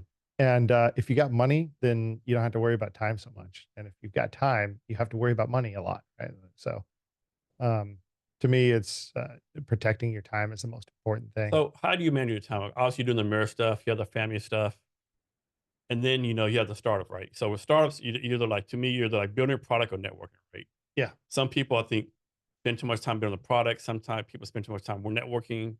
Like, how do you make sure everything's in sync, so to speak? Well, I think that everyone wants to create some sort of repeatable paradigm, and so they split things up into product and sales and innovation, and you split things up because we have that natural desire to split things up into different things. For me, I think that they all are informing each other, and so I am lucky in that my company, Inquisio, we are building workflow solutions for public agencies that look very similar to the one that I'm the mayor of. I was gonna ask you later, but I'll ask now. Yeah, Was that based on a problem you had as a mayor? 100%. Very much based on problems that I have, and that every other jurisdiction I've ever talked to has the same problems. And it it's not because they aren't using world class software, because they surely all use Microsoft or Google. It's simply because no one has figured out how to distribute a solution to these jurisdictions that works. But a lot of my work informs the other part of my work, so it's really hard to say when I'm not influencing opportunities for the business. Like I don't work from City Hall, right? I cannot break that barrier. Like I have to keep my city work separate from my personal work. That absolutely has to happen. But I'm informed by my city work in ways that do work into my private work.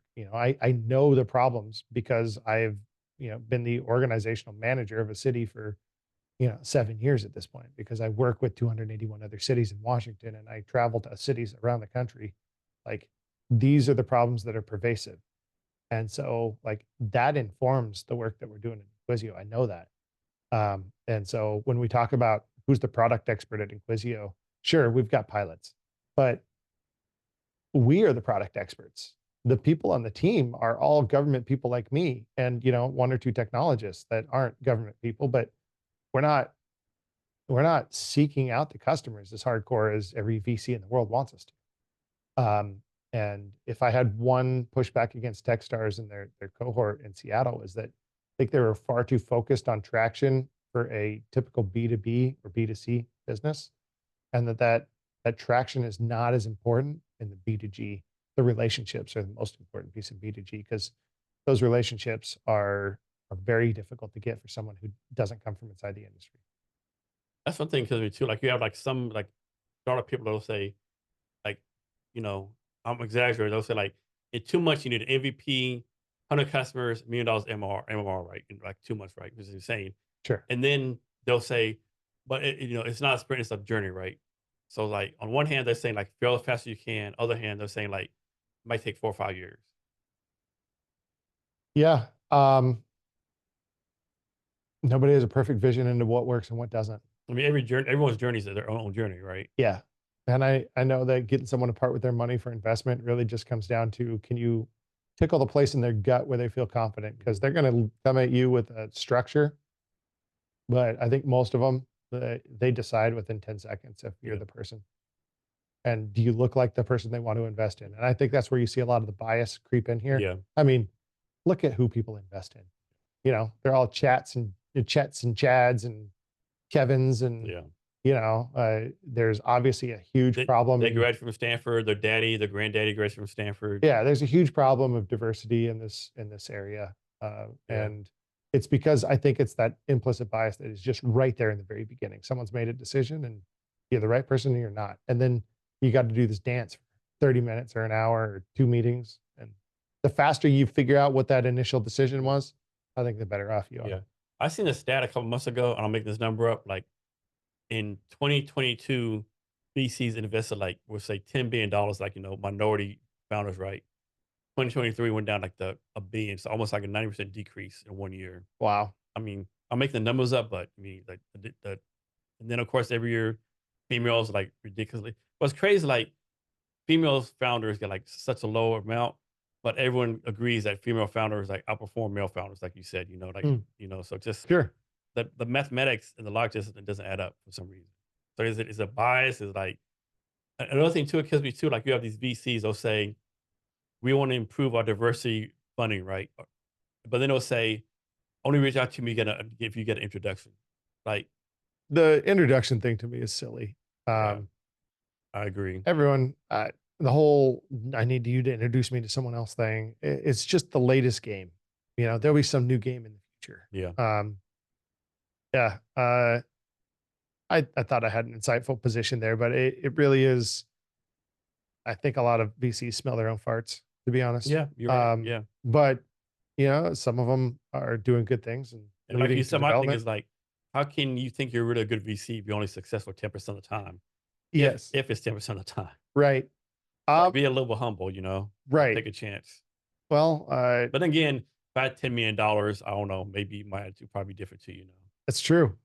What do you do? How much money do you got? Got Yeah, 100 million, you're probably easier to spend the first yeah, 10 million. yeah. Plus, you invest other people's money too. So Well, that yeah. has it too. I don't know. It's tough. Well, I'm not convinced just economy wide, like VCs and private equity are honestly the best path. I think it's just where we're at now. Yeah, and if you look like although I think it's called dry powder, all these VC firms they have dry powder, right? Yeah. It's out there. It's just like they don't deploy for whatever reason. I was listening to this it's not a podcast, a video cast, Cool Worlds earlier. It was about AI. And it was talking about whether or not we're in a bubble. And Mark Cuban had a perspective on it. He says, well, there's no one actually going to IPO right now. So how could you be in a bubble? Yeah, And I think that there's perhaps a fear response industry wide that maybe, there's some technology driving a bubble. But do we need to be afraid of bubbles? Like a natural consolidation of markets need to happen anyway. mhm, But again, they're managing someone else's money. So maybe that's what's driving them. Yeah. Because he was on the Next Freedom podcast a couple weeks ago. He basically said the same thing. Yeah. Yeah, basically said the same Uh, thing. I'll tell you what, the number of 19-year-olds that I've talked to at VCs that know exactly what they need, it drives me nuts. And they all kind of look the same. I don't know if you know what I'm talking about. Yeah. Like, oh, okay. You're a gatekeeper. I get it. But were you born in the same family as the last one? Like, how do you look exactly the same? Have so much confidence in what is needed and not, but you know, you don't even know my industry. Yeah, I know. So your company name, does it represent something or is this a random name? Yes. It's Latin, I think, for inquiry, Okay. questioning. And picking a company name is surprisingly difficult. It's hard as fuck. Yeah. And, you know, uh, you know, I didn't know we had like hundreds of names off ChatGPT running it through, and Inquisio was the one that just floated to the surface because it was kind of, a lot of what we're doing in Inquisio is about helping governments find information better and helping people to find what they need, to improve their processes. And it just fit. So this is the story of my name, right? So when I started my company, I said, I'll never be the douchebag who names his company after himself, right? Like I'm not doing that, right? But man, I was like going through different names. Of course, someone had the Yeah. .com or someone had it or blase blase. I spent like 3 months trying to find a name way too long. And finally, do you know Nick Hughes from Founders Live? No. So he wants like a startup pitch competition. Nick Hughes. I said, man, Jake, can you help me out? I'm having a problem. Like this name of Cavness HR, not like there's some Polish name like Walowitz or something else. This name of Cavness HR. Like I don't be a douchebag though. There don't think a douchebag. Then he said, I think I know like all the companies like Harley Davidson, Ford Motor Company, Yeah. Gary Vaynerchuk. Oh, okay, no worries. And people often say, "You're going to change the name?" Like I'll change it if it was something like, "Come on, right?" Like Yeah. it would not be like I'm like naming like Bourbon HR or like it has to be something meaningful, right? And like I had one name I wanted to name it like Jumpstart HR. Someone had that name, but yeah, Yeah. it's it's and plus you have to get the .com, .co, .io, the Facebook, the LinkedIn, all this stuff. Another name I had, and then but a company in Singapore had it. They were an HR company. They were like some kind of manufacturing company in Singapore, right? Had the Okay. name I wanted, right? So yeah, Yeah. that's how I named it Campus HR. Interesting. Well, I mean, it's unique, right? Yeah. I know there's another Inquisio.com, sadly. Mhm. So we're .ai, but Okay. when we hit it big, we'll figure out how to purchase it. Oh yeah. Yeah. What is Definitely. it? One of the things that we knew that there was an Inquisio.com, so we considered changing. But if you look at Zoom is not Zoom.com. No, it's not. It's And not. so Yeah. if you got the right thing, it doesn't matter. So that, like our website, it's kind of our old idea on our website, but our clients they're not searching the web for what we do. Yeah. It's, you know, the, if we make ourselves the verb in their language or whatever, Yeah. the actual statement in their language, then whatever our URL is doesn't really matter. Yeah. Another joke I heard, like as far as like investing, the joke was like, you got the best idea in the world. This idea is like because a cure cancer, whatever. They want to invest in you, but if you come with us, hey, have a food truck that uses AI, Yeah, that's millions of dollars in you, that's true, and right? then they'll say, have you coded AI? No. Okay, here's $10 more million. Go hire AI I coders. like it. Well, we started as Inquisio AI, Huh. and then quickly in TechStars, everyone just started referring to us as Inquisio. So we're still technically incorporated as Inquisio AI Inc., right? But we just go by Inquisio, right? On the shirt, Yeah. because I think the AI thing is almost becoming an anchor around people's neck Yeah. because oh, you're just another AI startup, Yeah. Is your startup an AI company? kinda. Kind of, sort of. I mean, we're not creating any new AI. We're Mm. definitely leveraging existing models in new Mm. ways. At some point, we'll probably branch off of So something using from Hugging ChatGPT a Face. lot for a lot of stuff. We actually use ChatGPT quite a little bit. We were using Gemini a lot, but Gemini. we're potentially shifting here for Okay. a number of reasons. One of the big pieces is segmentation of data, Mhm.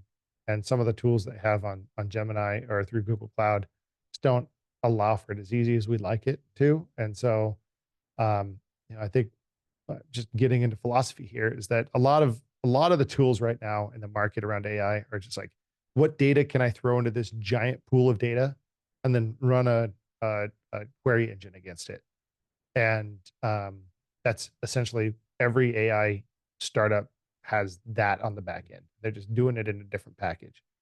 To us, I see that as cross-pollinating too much information, HR specifically. So imagine in a jurisdiction, you've got HR information and police information and all this information, and you're trying to tune your tool to find the information based off the question, but you don't want it to bring back somebody's HR records, or you don't want to bring back a police, incident record. How do you protect that? I think it really comes down to, deploying not one intelligence in an organization, but 50 intelligences in an organization, 150 intelligences in an organization, and figuring out what the rules are for those to engage with each other. So that way you segment the data pools. And that is at a high level where we're at right now. Is what you see right now in like city of Orting, we've got 50 employees roughly. I think in the future you'll see a city like Orting with 50 employees and 3,000 AIs, all working in concert, rather than one AI that has access to everything. So crazy. It's a platform. What's that? It's a platform. We'll be platforming technology into these jurisdictions for sure. So is there certain, I mean, this is like for city governments, correct? Cities, counties, yeah, those sorts Is of there, jurisdictions. so is there a certain size government you're going after first, or certain revenue, or certain whatever you want to call it? Our focus is jurisdictions under 50,000 constituents for a number of reasons. Largely because you get above that, you got internal IT teams, and um, it's very hard to fight multiple layers of no's, right? You got IT teams who think they can do it. And I think a good example, I won't name the jurisdiction. I met with them. They said, we're very innovative. We like to adopt new technology. I think you know where this is going. So we go through the whole process, and it's a large jurisdiction, and large-ish. You'd know it if I said it. And met with their IT team, met with their attorney, and they said, well, we're not going to do it. And what's funny is I just met with their point person at a conference I spoke at last month. I said, hey, that was a great discussion. I've put together this GPT bot that kind of does what you were talking about, but I'm running into token limit issues and running into all these other issues. I said, oh, that's great. Let me know if you need some help, because we could have had that deployed on your network, 6-8 months ago, and you wouldn't have spent all this time trying to build it yourself and still not been able to do it. But I think that's what happens when you go to the larger jurisdictions right now, is that there's just so much bureaucracy that are just not ready to innovate. So smaller jurisdictions is definitely our bread and butter. And how many customers, users, et cetera, do you have right now? We're not out of pilot. So Okay, still we've pilot. got some pilots. Yeah. Okay. Is anyone using your pilots? Yeah, we've got a couple jurisdictions using our pilots. Our pilots right now have been in our initial idea. Actually, so if you look at the city of New York, they put out chatbots on their website, and the chatbots started responding back with information that was not very accurate, which by itself is, I think, not to be, and it's not unexpected. If you think about these AI bots, they're not going to be far more accurate than you would if they asked you a question. Like, I think we've come to expect Excel, when we plug in 3 + 3 in different cells, the sum is going to be 6. But with AI, you're going to get 7 ± 1, which is also true, but not as accurate as we'd hope. So New York, they deployed these bots on their website and tried to create public engagement and stuff. And that's not exactly what we were initially building in Inquisio, but it definitely is a big component to our initial pilots. But we quickly realized that I think the public component of what we'd like to display to the public is not ready yet. And I think that's where we're at in municipal government and government in general. Government's not ready to display chatbots to the public. A good example, Washington State Lottery had a chatbot where you could imagine what you do with $1 million, right? And somebody, said, show me a pornographic image of somebody, right? And it did. So that's just the problem right now in government with having public-facing chatbot. But if you start to adopt a person in the middle loop with these chat interfaces and start working on workflow, it's immensely helpful. So like internal to an organization, if you've got questions about some issue, um, if you got questions about that issue, you probably have some insight and context into what is a right answer and wrong answer, and can continue to evaluate and engage in ways where you can elicit an answer that is what you're looking for, or a product that you're looking for. So not just a question and answer, but also producing some product. And so through our pilots, we learned pretty quickly that we got to pivot more towards the workflow piece, because that's where the value's at.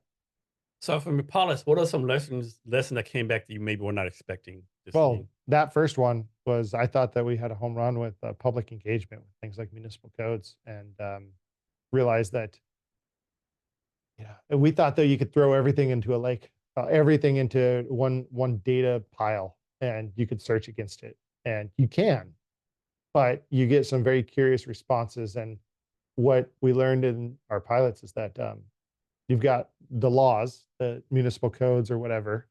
Then you've got the policy, which is built to interpret the laws and apply the laws.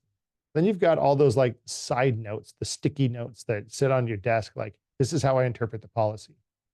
And if I wanted to know what setback I needed on a fence um, from my house, well, there might be 5 or 6 different versions of a document that have evolved over time that exist within the data pile.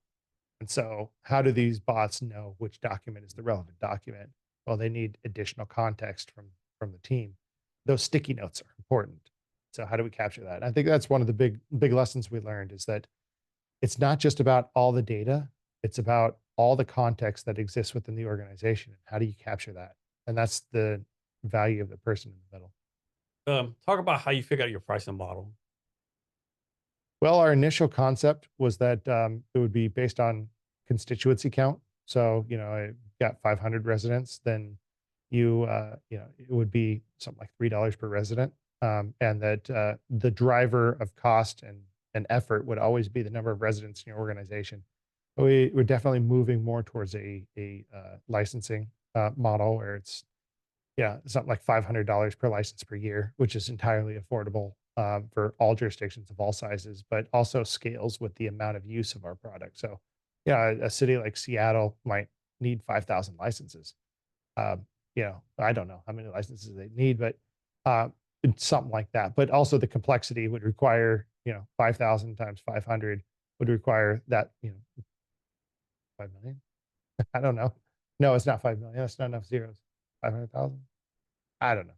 You tell me. But um, it would, no, we're talking, it would be 25 something, 5,000, whatever. Um, it would, it would require a commensurate amount of effort on our side, not just in data, but in actual onboarding and deployment. So And are you building this all yourself? You have like tech people building this for you. I'm not building it myself. Like some of the early prototypes of what we were doing in Inquisio were definitely me, and leveraging some machine learning stuff that I'd learned over time. When consumer models of generative AI became, usable, and you could access them through APIs and stuff like that, um, then, we brought on a tech guy, and really kind of formulated our vision for the company, and that's when we incorporated. Now, as the co-founder, because there's several co-founders, and CEO, I think my job is to be the guy out there talking about our company, and saying why we're wonderful. And it's not the best use of my time to be neck deep in code. Like, I'm probably more of a product slash marketing slash CEO. So how many co-founders are in the startup? But technically, there's 5 of us that co-founded it. Okay. Um, And all five are still involved? no, we've got one who is super minority. That's my brother. So we could have named it Penner and Co. We probably should have, right? Other than Inquisio, but he's a super small shareholder. He was definitely involved early on, but is not that involved now. One of our technical co-founders, or our most technical co-founder, software engineer, he's on our board. So he has that supervisory role of technical on the board, that kind of thing. So Then we've got city administrators, co-founder, uh, and he definitely knows the use case. Me, obviously, and we had an attorney that we added as a co-founder, and that has been absolute gold because, as you know, attorneys charge by the hour. Yeah. But if you got an attorney that's a co-founder, you might just be willing to do some things gratis. So talk the process of deciding or figuring like what equity to give all the co-founders. Oh, well, we went through a lot of different options. I mean, it was out on the table. Maybe everyone gets 20%, which is, thank God that's not what we did. I think that you have to have those hard decisions. We ended up doing a calculation based off of how much money people were bringing and what their work effort was going to be an investing schedule. So you bring a certain amount of cash and you buy a certain amount of shares. And that had something like 60 or 70% weight because money early on is absolute gold. And then the rest of the weight was towards vesting, effort. So what is the work that you're going to be doing? And you'll be vested those shares over time. And so it ended up being, no one has a majority ownership simply because we're split 5 ways. But, there's two of us that have, very much the majority, and then the rest kind of taper off from there. Yeah. And so is your plan like focus on the state of Washington first and then go to other states, or what's your phase national plan sort of thing? 100% is let's build where we're strong. We can iterate here in the Northwest and get the product right and get our sales motion correct. And from there, it's relationship driven business. There's some FOMO involved, and the distribution, traditional distribution in government is to wait for a request for proposals. We think that's an absolute loser idea. And so we've got a vision on how to distribute that is unique and scalable. And here in the Northwest is where we're going to perfect it, because this is our petri dish, this is our incubation chamber. Like, we know this market, we've got great relationships and people who are excited about what we're building. So you said you're going after like cities with 50,000 or less. Mhm. Do you think it matter is if the city's like it has a surpluses and debt, conservative, Republican, or like any demographic was just like 50,000 and below? I I don't care what their political affiliation is. I think it's irrelevant what their political affiliation is for what we're doing. I think you hit on something that's really important, because we face this feedback from VCs. It's like, well, cities are poor. I got into it. I shouldn't have taken the bait, but we got feedback from one who had engaged us at TechStars, really excited. And then they sent it to their group and gave us feedback, and it was bullshit feedback. Like, how are cities that are cash strapped going to be able to afford this? When's the last time you saw a city go bankrupt? Nobody's ever seen it. It doesn't happen. I heard about one city that had to dissolve, and I shared with other people, and they were like, clutch my pearls, because it doesn't happen. Yeah. The cities that are small, um, they're not poor. They just have to be very careful how they deploy their cash. But they all, have reserve balances, and they all can, they all purchase Office 365 memberships, and they all do the business they need to do. Yeah. You just need to convince them that what you have, it's is sufficiently low risk for them to take it on. And I think this is one of the things that traditional VCs don't understand about government market, is that governments don't make decisions based on cost. They make it based on risk fundamentally. Yeah. And that, where's a good example of that is that if you come to me, let's say we've got software and we're paying $10,000 for it a year. You come to me, we meet at a conference, and we build a relationship, and you come and say, I can do that for 9,000 a year. I'm not even going to engage the idea. Mhm. I don't care if you can do the same thing for 10% cheaper, because the effort to go through the transition of technology is going to cost me dozens, if not hundreds of hours. The risk in that they've been doing it for the past 15 years and it works, versus you told me you could do it 10% cheaper and I have no idea if you can do it. The risk is Yeah. too much. Yeah. The risk is the calculation. So governments are not price sensitive in the way that consumers are. Governments are risk sensitive. And so you need to create a way to de-risk the conversation. And who else is doing this? Is there any like companies out there doing this, like your competition, so to speak? There's some exciting companies that are innovating in the public space. I think off the top of my head, you got Legislate, who's trying to create AI that can help with drafting ordinances and resolutions. And I like what they're doing. I'd like to see that expand more, some partnership with them. But I think they're doing all the right things. But they're not a direct competitor. We're not doing what they're doing, but it's adjacent to what we're doing. Polymorphic is another really exciting company. They just closed their second seed round for like 10 million bucks or something like that. And um, they're doing some workflow stuff utilizing AI, but it's more on the customer relationship management side.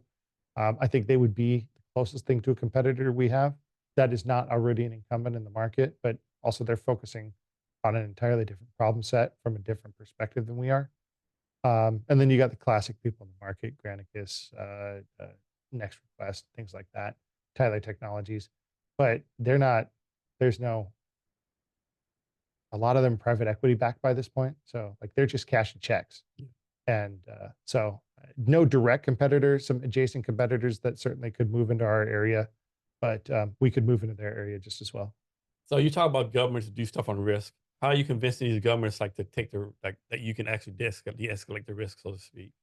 Well, relationships obviously important. Understanding what their risk environment looks like right now. I think one of our things I can tell you is that the value of being a mayor, and it's not that I get the job and get the interview with another mayor because I'm a mayor, but when I sit down across from them at a table, I don't have to convince them that I know their problems. Like they know that I know their problems, and I know that they know that I know their problems. So we could jump right into, you have 4 clerks, you have a wait list on responses to public records requests that is 30 days long.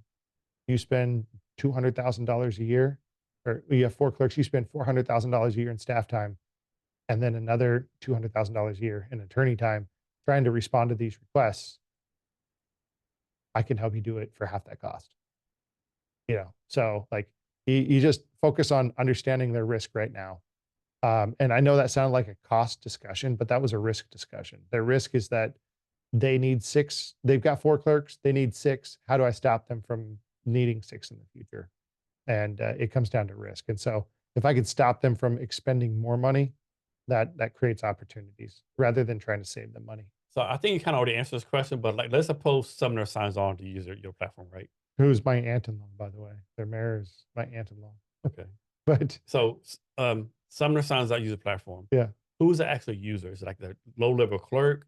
Is like the manager? Like who's actually using it? the clerk. So clerk is a bad term.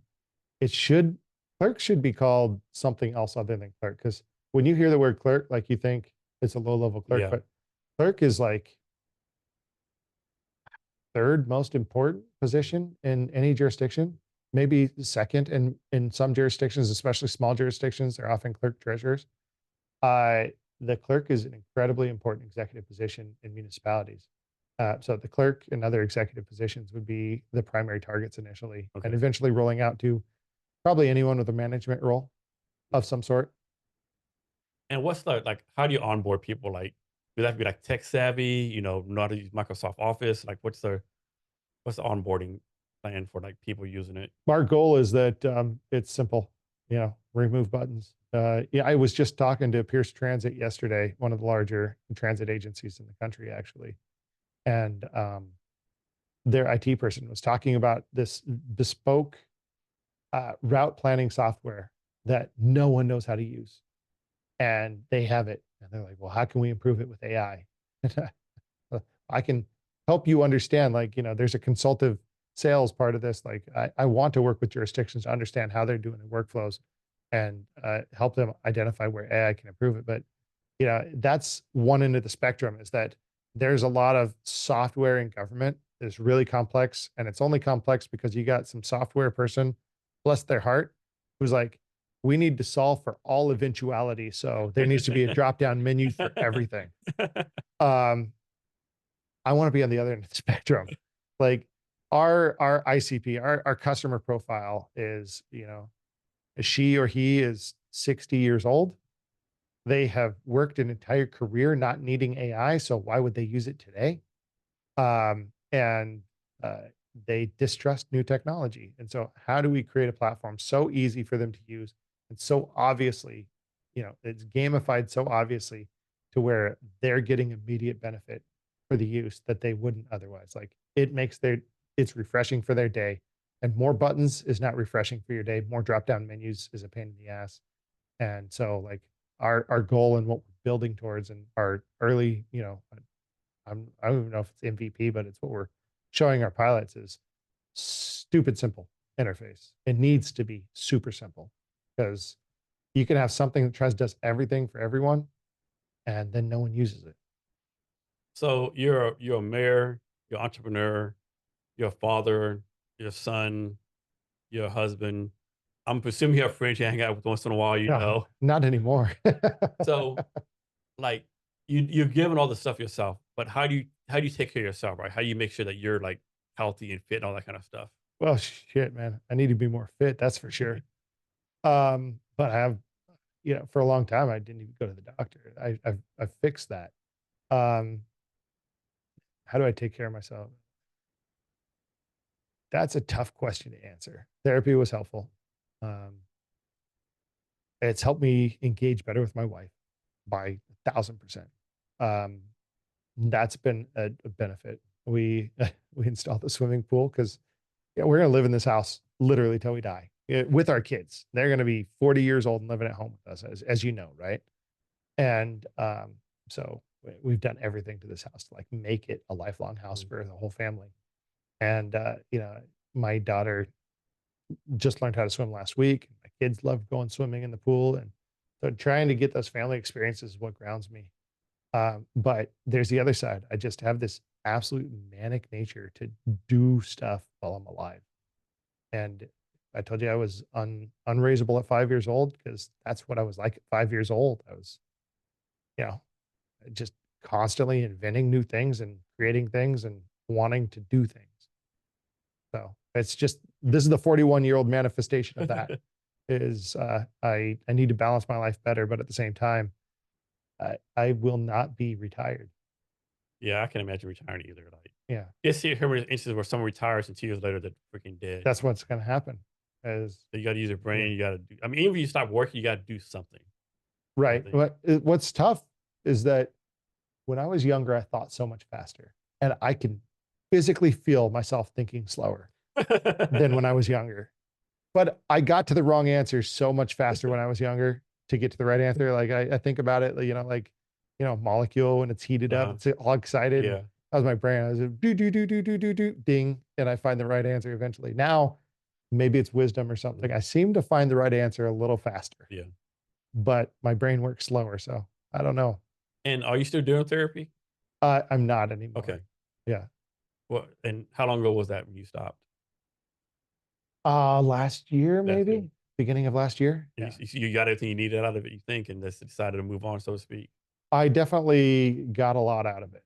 Um, I resisted it for a long time. It came to a crisis point with my family and marriage that kind of it needed to happen. Mhm. And my therapist was great. She was like 75 years old, former army nurse. She called me on bullshit so hard. Yeah.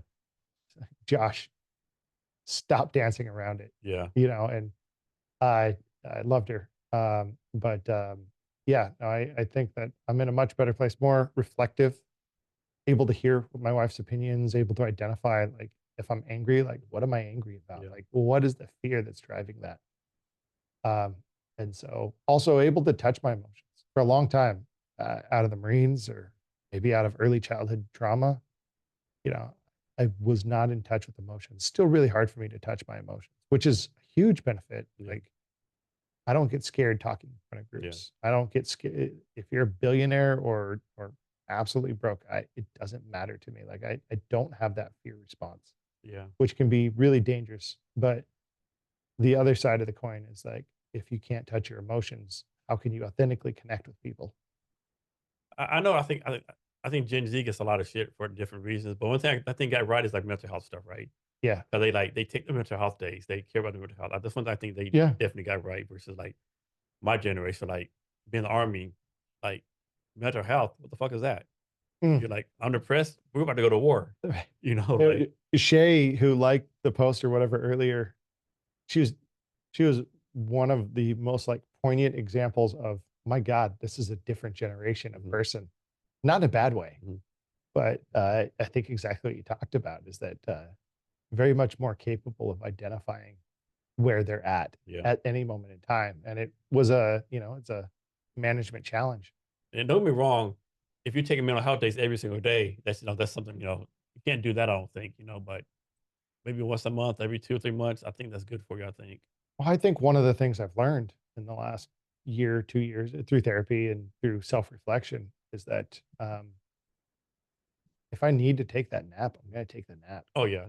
Naps are so good, yeah. If I need to, like, this is probably part of my personality, and I don't know what neurological thing it is, right? Is that there's that procrastination, but also like my creative time is 2 in the morning, and it still got that anxious energy, and that creates a challenge. But it's knowing when I'm most effective at working, knowing how, but also knowing when stress is like uh, stress is think of it like a hill and a cliff, and you can get more productive up to a point. Yeah.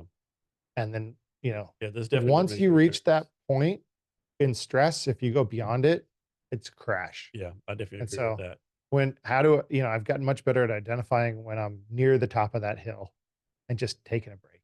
So that way, I can sustain a level of production that I think that um, is pretty high. Yeah, for me, for some reason, I think I'm most productive like 9 PM, 11 PM, and from 4 AM to 5 AM. So, obviously, that doesn't Oh man. obviously, that doesn't fucking work, right? Yeah. Yeah. No, I all nighters. Like if you want to know when I've, come up with an epiphany, it's like it's always, 11, 12, Mhm. 1, 2. And if anyone follows me on social media, they'll see, that's the point where like I'm like responding to things. Yeah. What are you doing? But that's where the brain's like by itself. Yep. And I don't know what it is. It's just who I am. But also the weird thing that has happened in the last it's been a while, maybe the last 15 years, is that I wake up with like my epiphanies. Like we had a big breakthrough in our tech. It was because I woke up with the idea in my mind. And, this has happened a couple times when I went back from my master's program working on some programming challenge and was like, I couldn't figure it out. And I wake up and it was in my dream. Right there. It was Yeah. in my dream. Like, this is how you do it. Or I was building a telescope and I was trying to build a mount that the telescope sits on that could track because the sky rotates roughly around the North Star and it does at a predictable rate. So like I was trying to figure out a math problem for the size of the arc on the base that would help it track. Just couldn't figure out the math on it, and I wanted to figure it out on my own. Like I'm sure I could have gone somewhere on some forum, but like this was my leisure, was like to figure out the math. And in my dream, bam, right there. Yeah, people don't realize that when you go to sleep, your brain's still working, right? Your Yeah. brain doesn't really take a nap when you sleep. It's, like, still operating, like, pretty much full capacity and, like, doing stuff. Yeah. And so that's something that has been interesting. It's something that I couldn't do when I was younger. Yeah, I wonder so many times, like, matter of fact, bam, "Oh, shit, this is a solution," you like or just wake up. "What am I up for?" Yeah. Well, the 4 to 5 hour, maybe that's why you're so productive there, is because that's where your brain has sorted everything out. Yeah. Um, so you always talk some about your company, but can you go more detail, like, how you started the company, what the focus on now, what your big dream vision for it is? How I started it. I mean, it started in my master's program. I was doing machine learning. As I definitely took some electives in machine learning, data mining, and statistics. And I always had this vision that there would be some application for it in the public sector. And I initially started with early iterations of the idea for the company with idea of automatic meeting minute generation, in a way different than what might be on the market, because a lot of meeting minute generation is for like corporate boards and things like that, and it doesn't really fit in the public sector. And so I downloaded meeting minutes from dozens of different cities and created a corpus of words that, in one word combinations, two, three, four-word combinations, would likely tell you when different things would occur. So like, anytime something like a law gets passed, there's always a motion, like I move to do this, or I'll make a motion, and there's always something that comes near that, like I'll second that or two, or there's some word combinations that create like in proximity to other word combinations that give you an idea of when things happen in a meeting, and they tend to be standard across multiple jurisdictions. And so my initial thesis was right that I could utilize that and run machine learning models against it to give a high approximation of when things occurred in a meeting, and then quickly create a meeting minutes generator out of that. And it, got to about 70% accuracy of when certain things were happening in meetings off hand scoring things. So, like if you've ever had to tune an AI model where you hand score things, this is just absolutely brutal, where you're just listening or watching or reading and just like, this is this, this is that, this is this, this is that. And you're creating a known data set that you can use to train a model that you can apply to an unknown data set and see how it works out. So that was the initial idea. And then of course, ChatGPT came out, and realized that there was huge opportunities in policy generation and some other things. And so brought some of the smarter people I know together. And I'd been a solopreneur for years as well at that point, and doing marketing, and I thought, I don't want to do this like a solopreneur anymore. Why don't I just bring smart people around me so I can focus on the things I do well, which I think I do well is relationship marketing, and positioning the company, strategy, things like that. And so brought together, finance guy I know, lawyer I know, a technology guy I know, somebody who can do sales that I know, and said, let's, what do you guys think about this? It's really exciting. And they all said, yeah, let's go. And so that's how we created the company. And, the whole from start to finish, the concept was probably a year and a half before we incorporated, but the actual hard concept, like the we're all in this together concept, was 6 months before we incorporated. And the process of incorporation can take some time. Not because like the paperwork, but because you got to set up bylaws, you got to figure out your board situation, you got to figure out shares, which took weeks. How are we going to figure out who owns what portion of the company? You think that would, you could work it out in a night, but my God, we must have spent 20 or 30 hours working through that issue.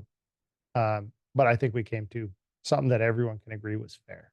And the focus now is just like going through the pilots and stuff like that. What's that? And the focus now is just on the pilots, Is on the what? the Oh, pilots. the pilots. Yeah. The focus now is on, I don't want to call it a full pivot, call it a micro pivot away from our other thing. Our initial perspective was that our pilots were going to be constituent facing, but now we realize that our work is internal facing, and that's requiring us to revise a significant chunk of what our initial vision was. And so we've got a strong vision on where we're going with it, and our long term. I think that when we build this the right way, that there we can penetrate the market really significantly. It's a $86 billion technology market in just public government across the U.S. And this is just cities, not all jurisdictions like counties and school districts. And I think we can capture a significant portion of that market. I'm not saying like 30%, but I think that we could platform a lot of really good ideas. I talked about legislate. There's police AI. There's a number of different things around the edges of what we're doing, and I think that we can be the optimum platform. Like, you want to take your really good idea that solves a problem, and we can be the platform to get you into our network of cities, because that's what we really do well, is distribute. And so we have an opportunity to to sell to cities, but also to broker and platform really good ideas into cities as well. Joshua, is there anything else I asked you that I haven't asked you yet, or anything else you want to talk about? Oh, that's really tough. I think we've gone all over the place on this one. I really enjoyed being able to share the story. I think I don't think you have to ask it, but I would just, if anyone's watching this to this point, I'd say if you have an idea, run with it. At this point, I'm 40. Took me till I was 40 years old to pull together, an idea that I could have pulled together years ago. And maybe I couldn't have done it with AI, but I've had ideas I 30 years ago, I thought, man, it'd be really cool if high beams could just automatically turn on. I bet you a light sensor would figure that out. And now you see it in cars, Mhm. right? Uh, Surely some engineer had also figured it out 30 years ago. But the point being is that if you've got an idea, don't worry about all the reasons you can't. Like, and if if you're not a mechanical engineer, just go find one and like build the team because like just go build something. Nice. Don't don't wait. Hey, can you give us your social media so people can reach out to you? Sure. I think the best place to reach out is LinkedIn. There's actually another Joshua Penner in Seattle, and his middle initial is A. But there's a lot of Josh Penners on LinkedIn. I'm the only one that's the mayor of Orting, and the only one that's CEO of Inquisio. So LinkedIn/r/Josh Penner, and that's the best place to reach me. You can find me on Twitter a little bit, but LinkedIn is the best place for sure. So, as a mayor of Orting, how do you utilize social media to like improve your being a mayor, improving the city? Like, how do you utilize social media? Oh, so I have like an official mayor account, which doesn't do a lot. I like very official statements if we have a disaster, like I communicate through that. I have my own personal political page, which is definitely more who I am. And that one's going to be a lot more nuanced in my responses. And I can't speak as the mayor there, but I can speak as who I am. And that's definitely my primary mode of communication. And then, our city, one of the things that we've done is during COVID, we were, I think, the first city I know to start broadcasting our meetings, virtually on social media, so that way people could see what was happening. And even in the beginning of COVID, like it was probably March when things were absolutely going nuts. Which is, man, COVID. We should have talked about that, but um, we had a virtual Q&A session like in the beginning of March using social media. So social media has always been a very integral part of my work as mayor. Again, if you go back to my skill set, I think that relationship marketing, that's very much what I've leveraged as mayor, is the ability to communicate with people and utilize various mediums to connect with them and to find out what's happening. And so social media is very much, it's my ear to the ground, but it's also my way to communicate with people in a lot of different ways. Of course, people communicate with me, phone call, text, social media. They stop by my house. They stop me at Safeway. Like I'm not safe anywhere. Joshua, thanks for your time today. I really appreciate it. Yeah. Thank you, sir. And to our listeners, thank you for your time as well. Remember to be great every day.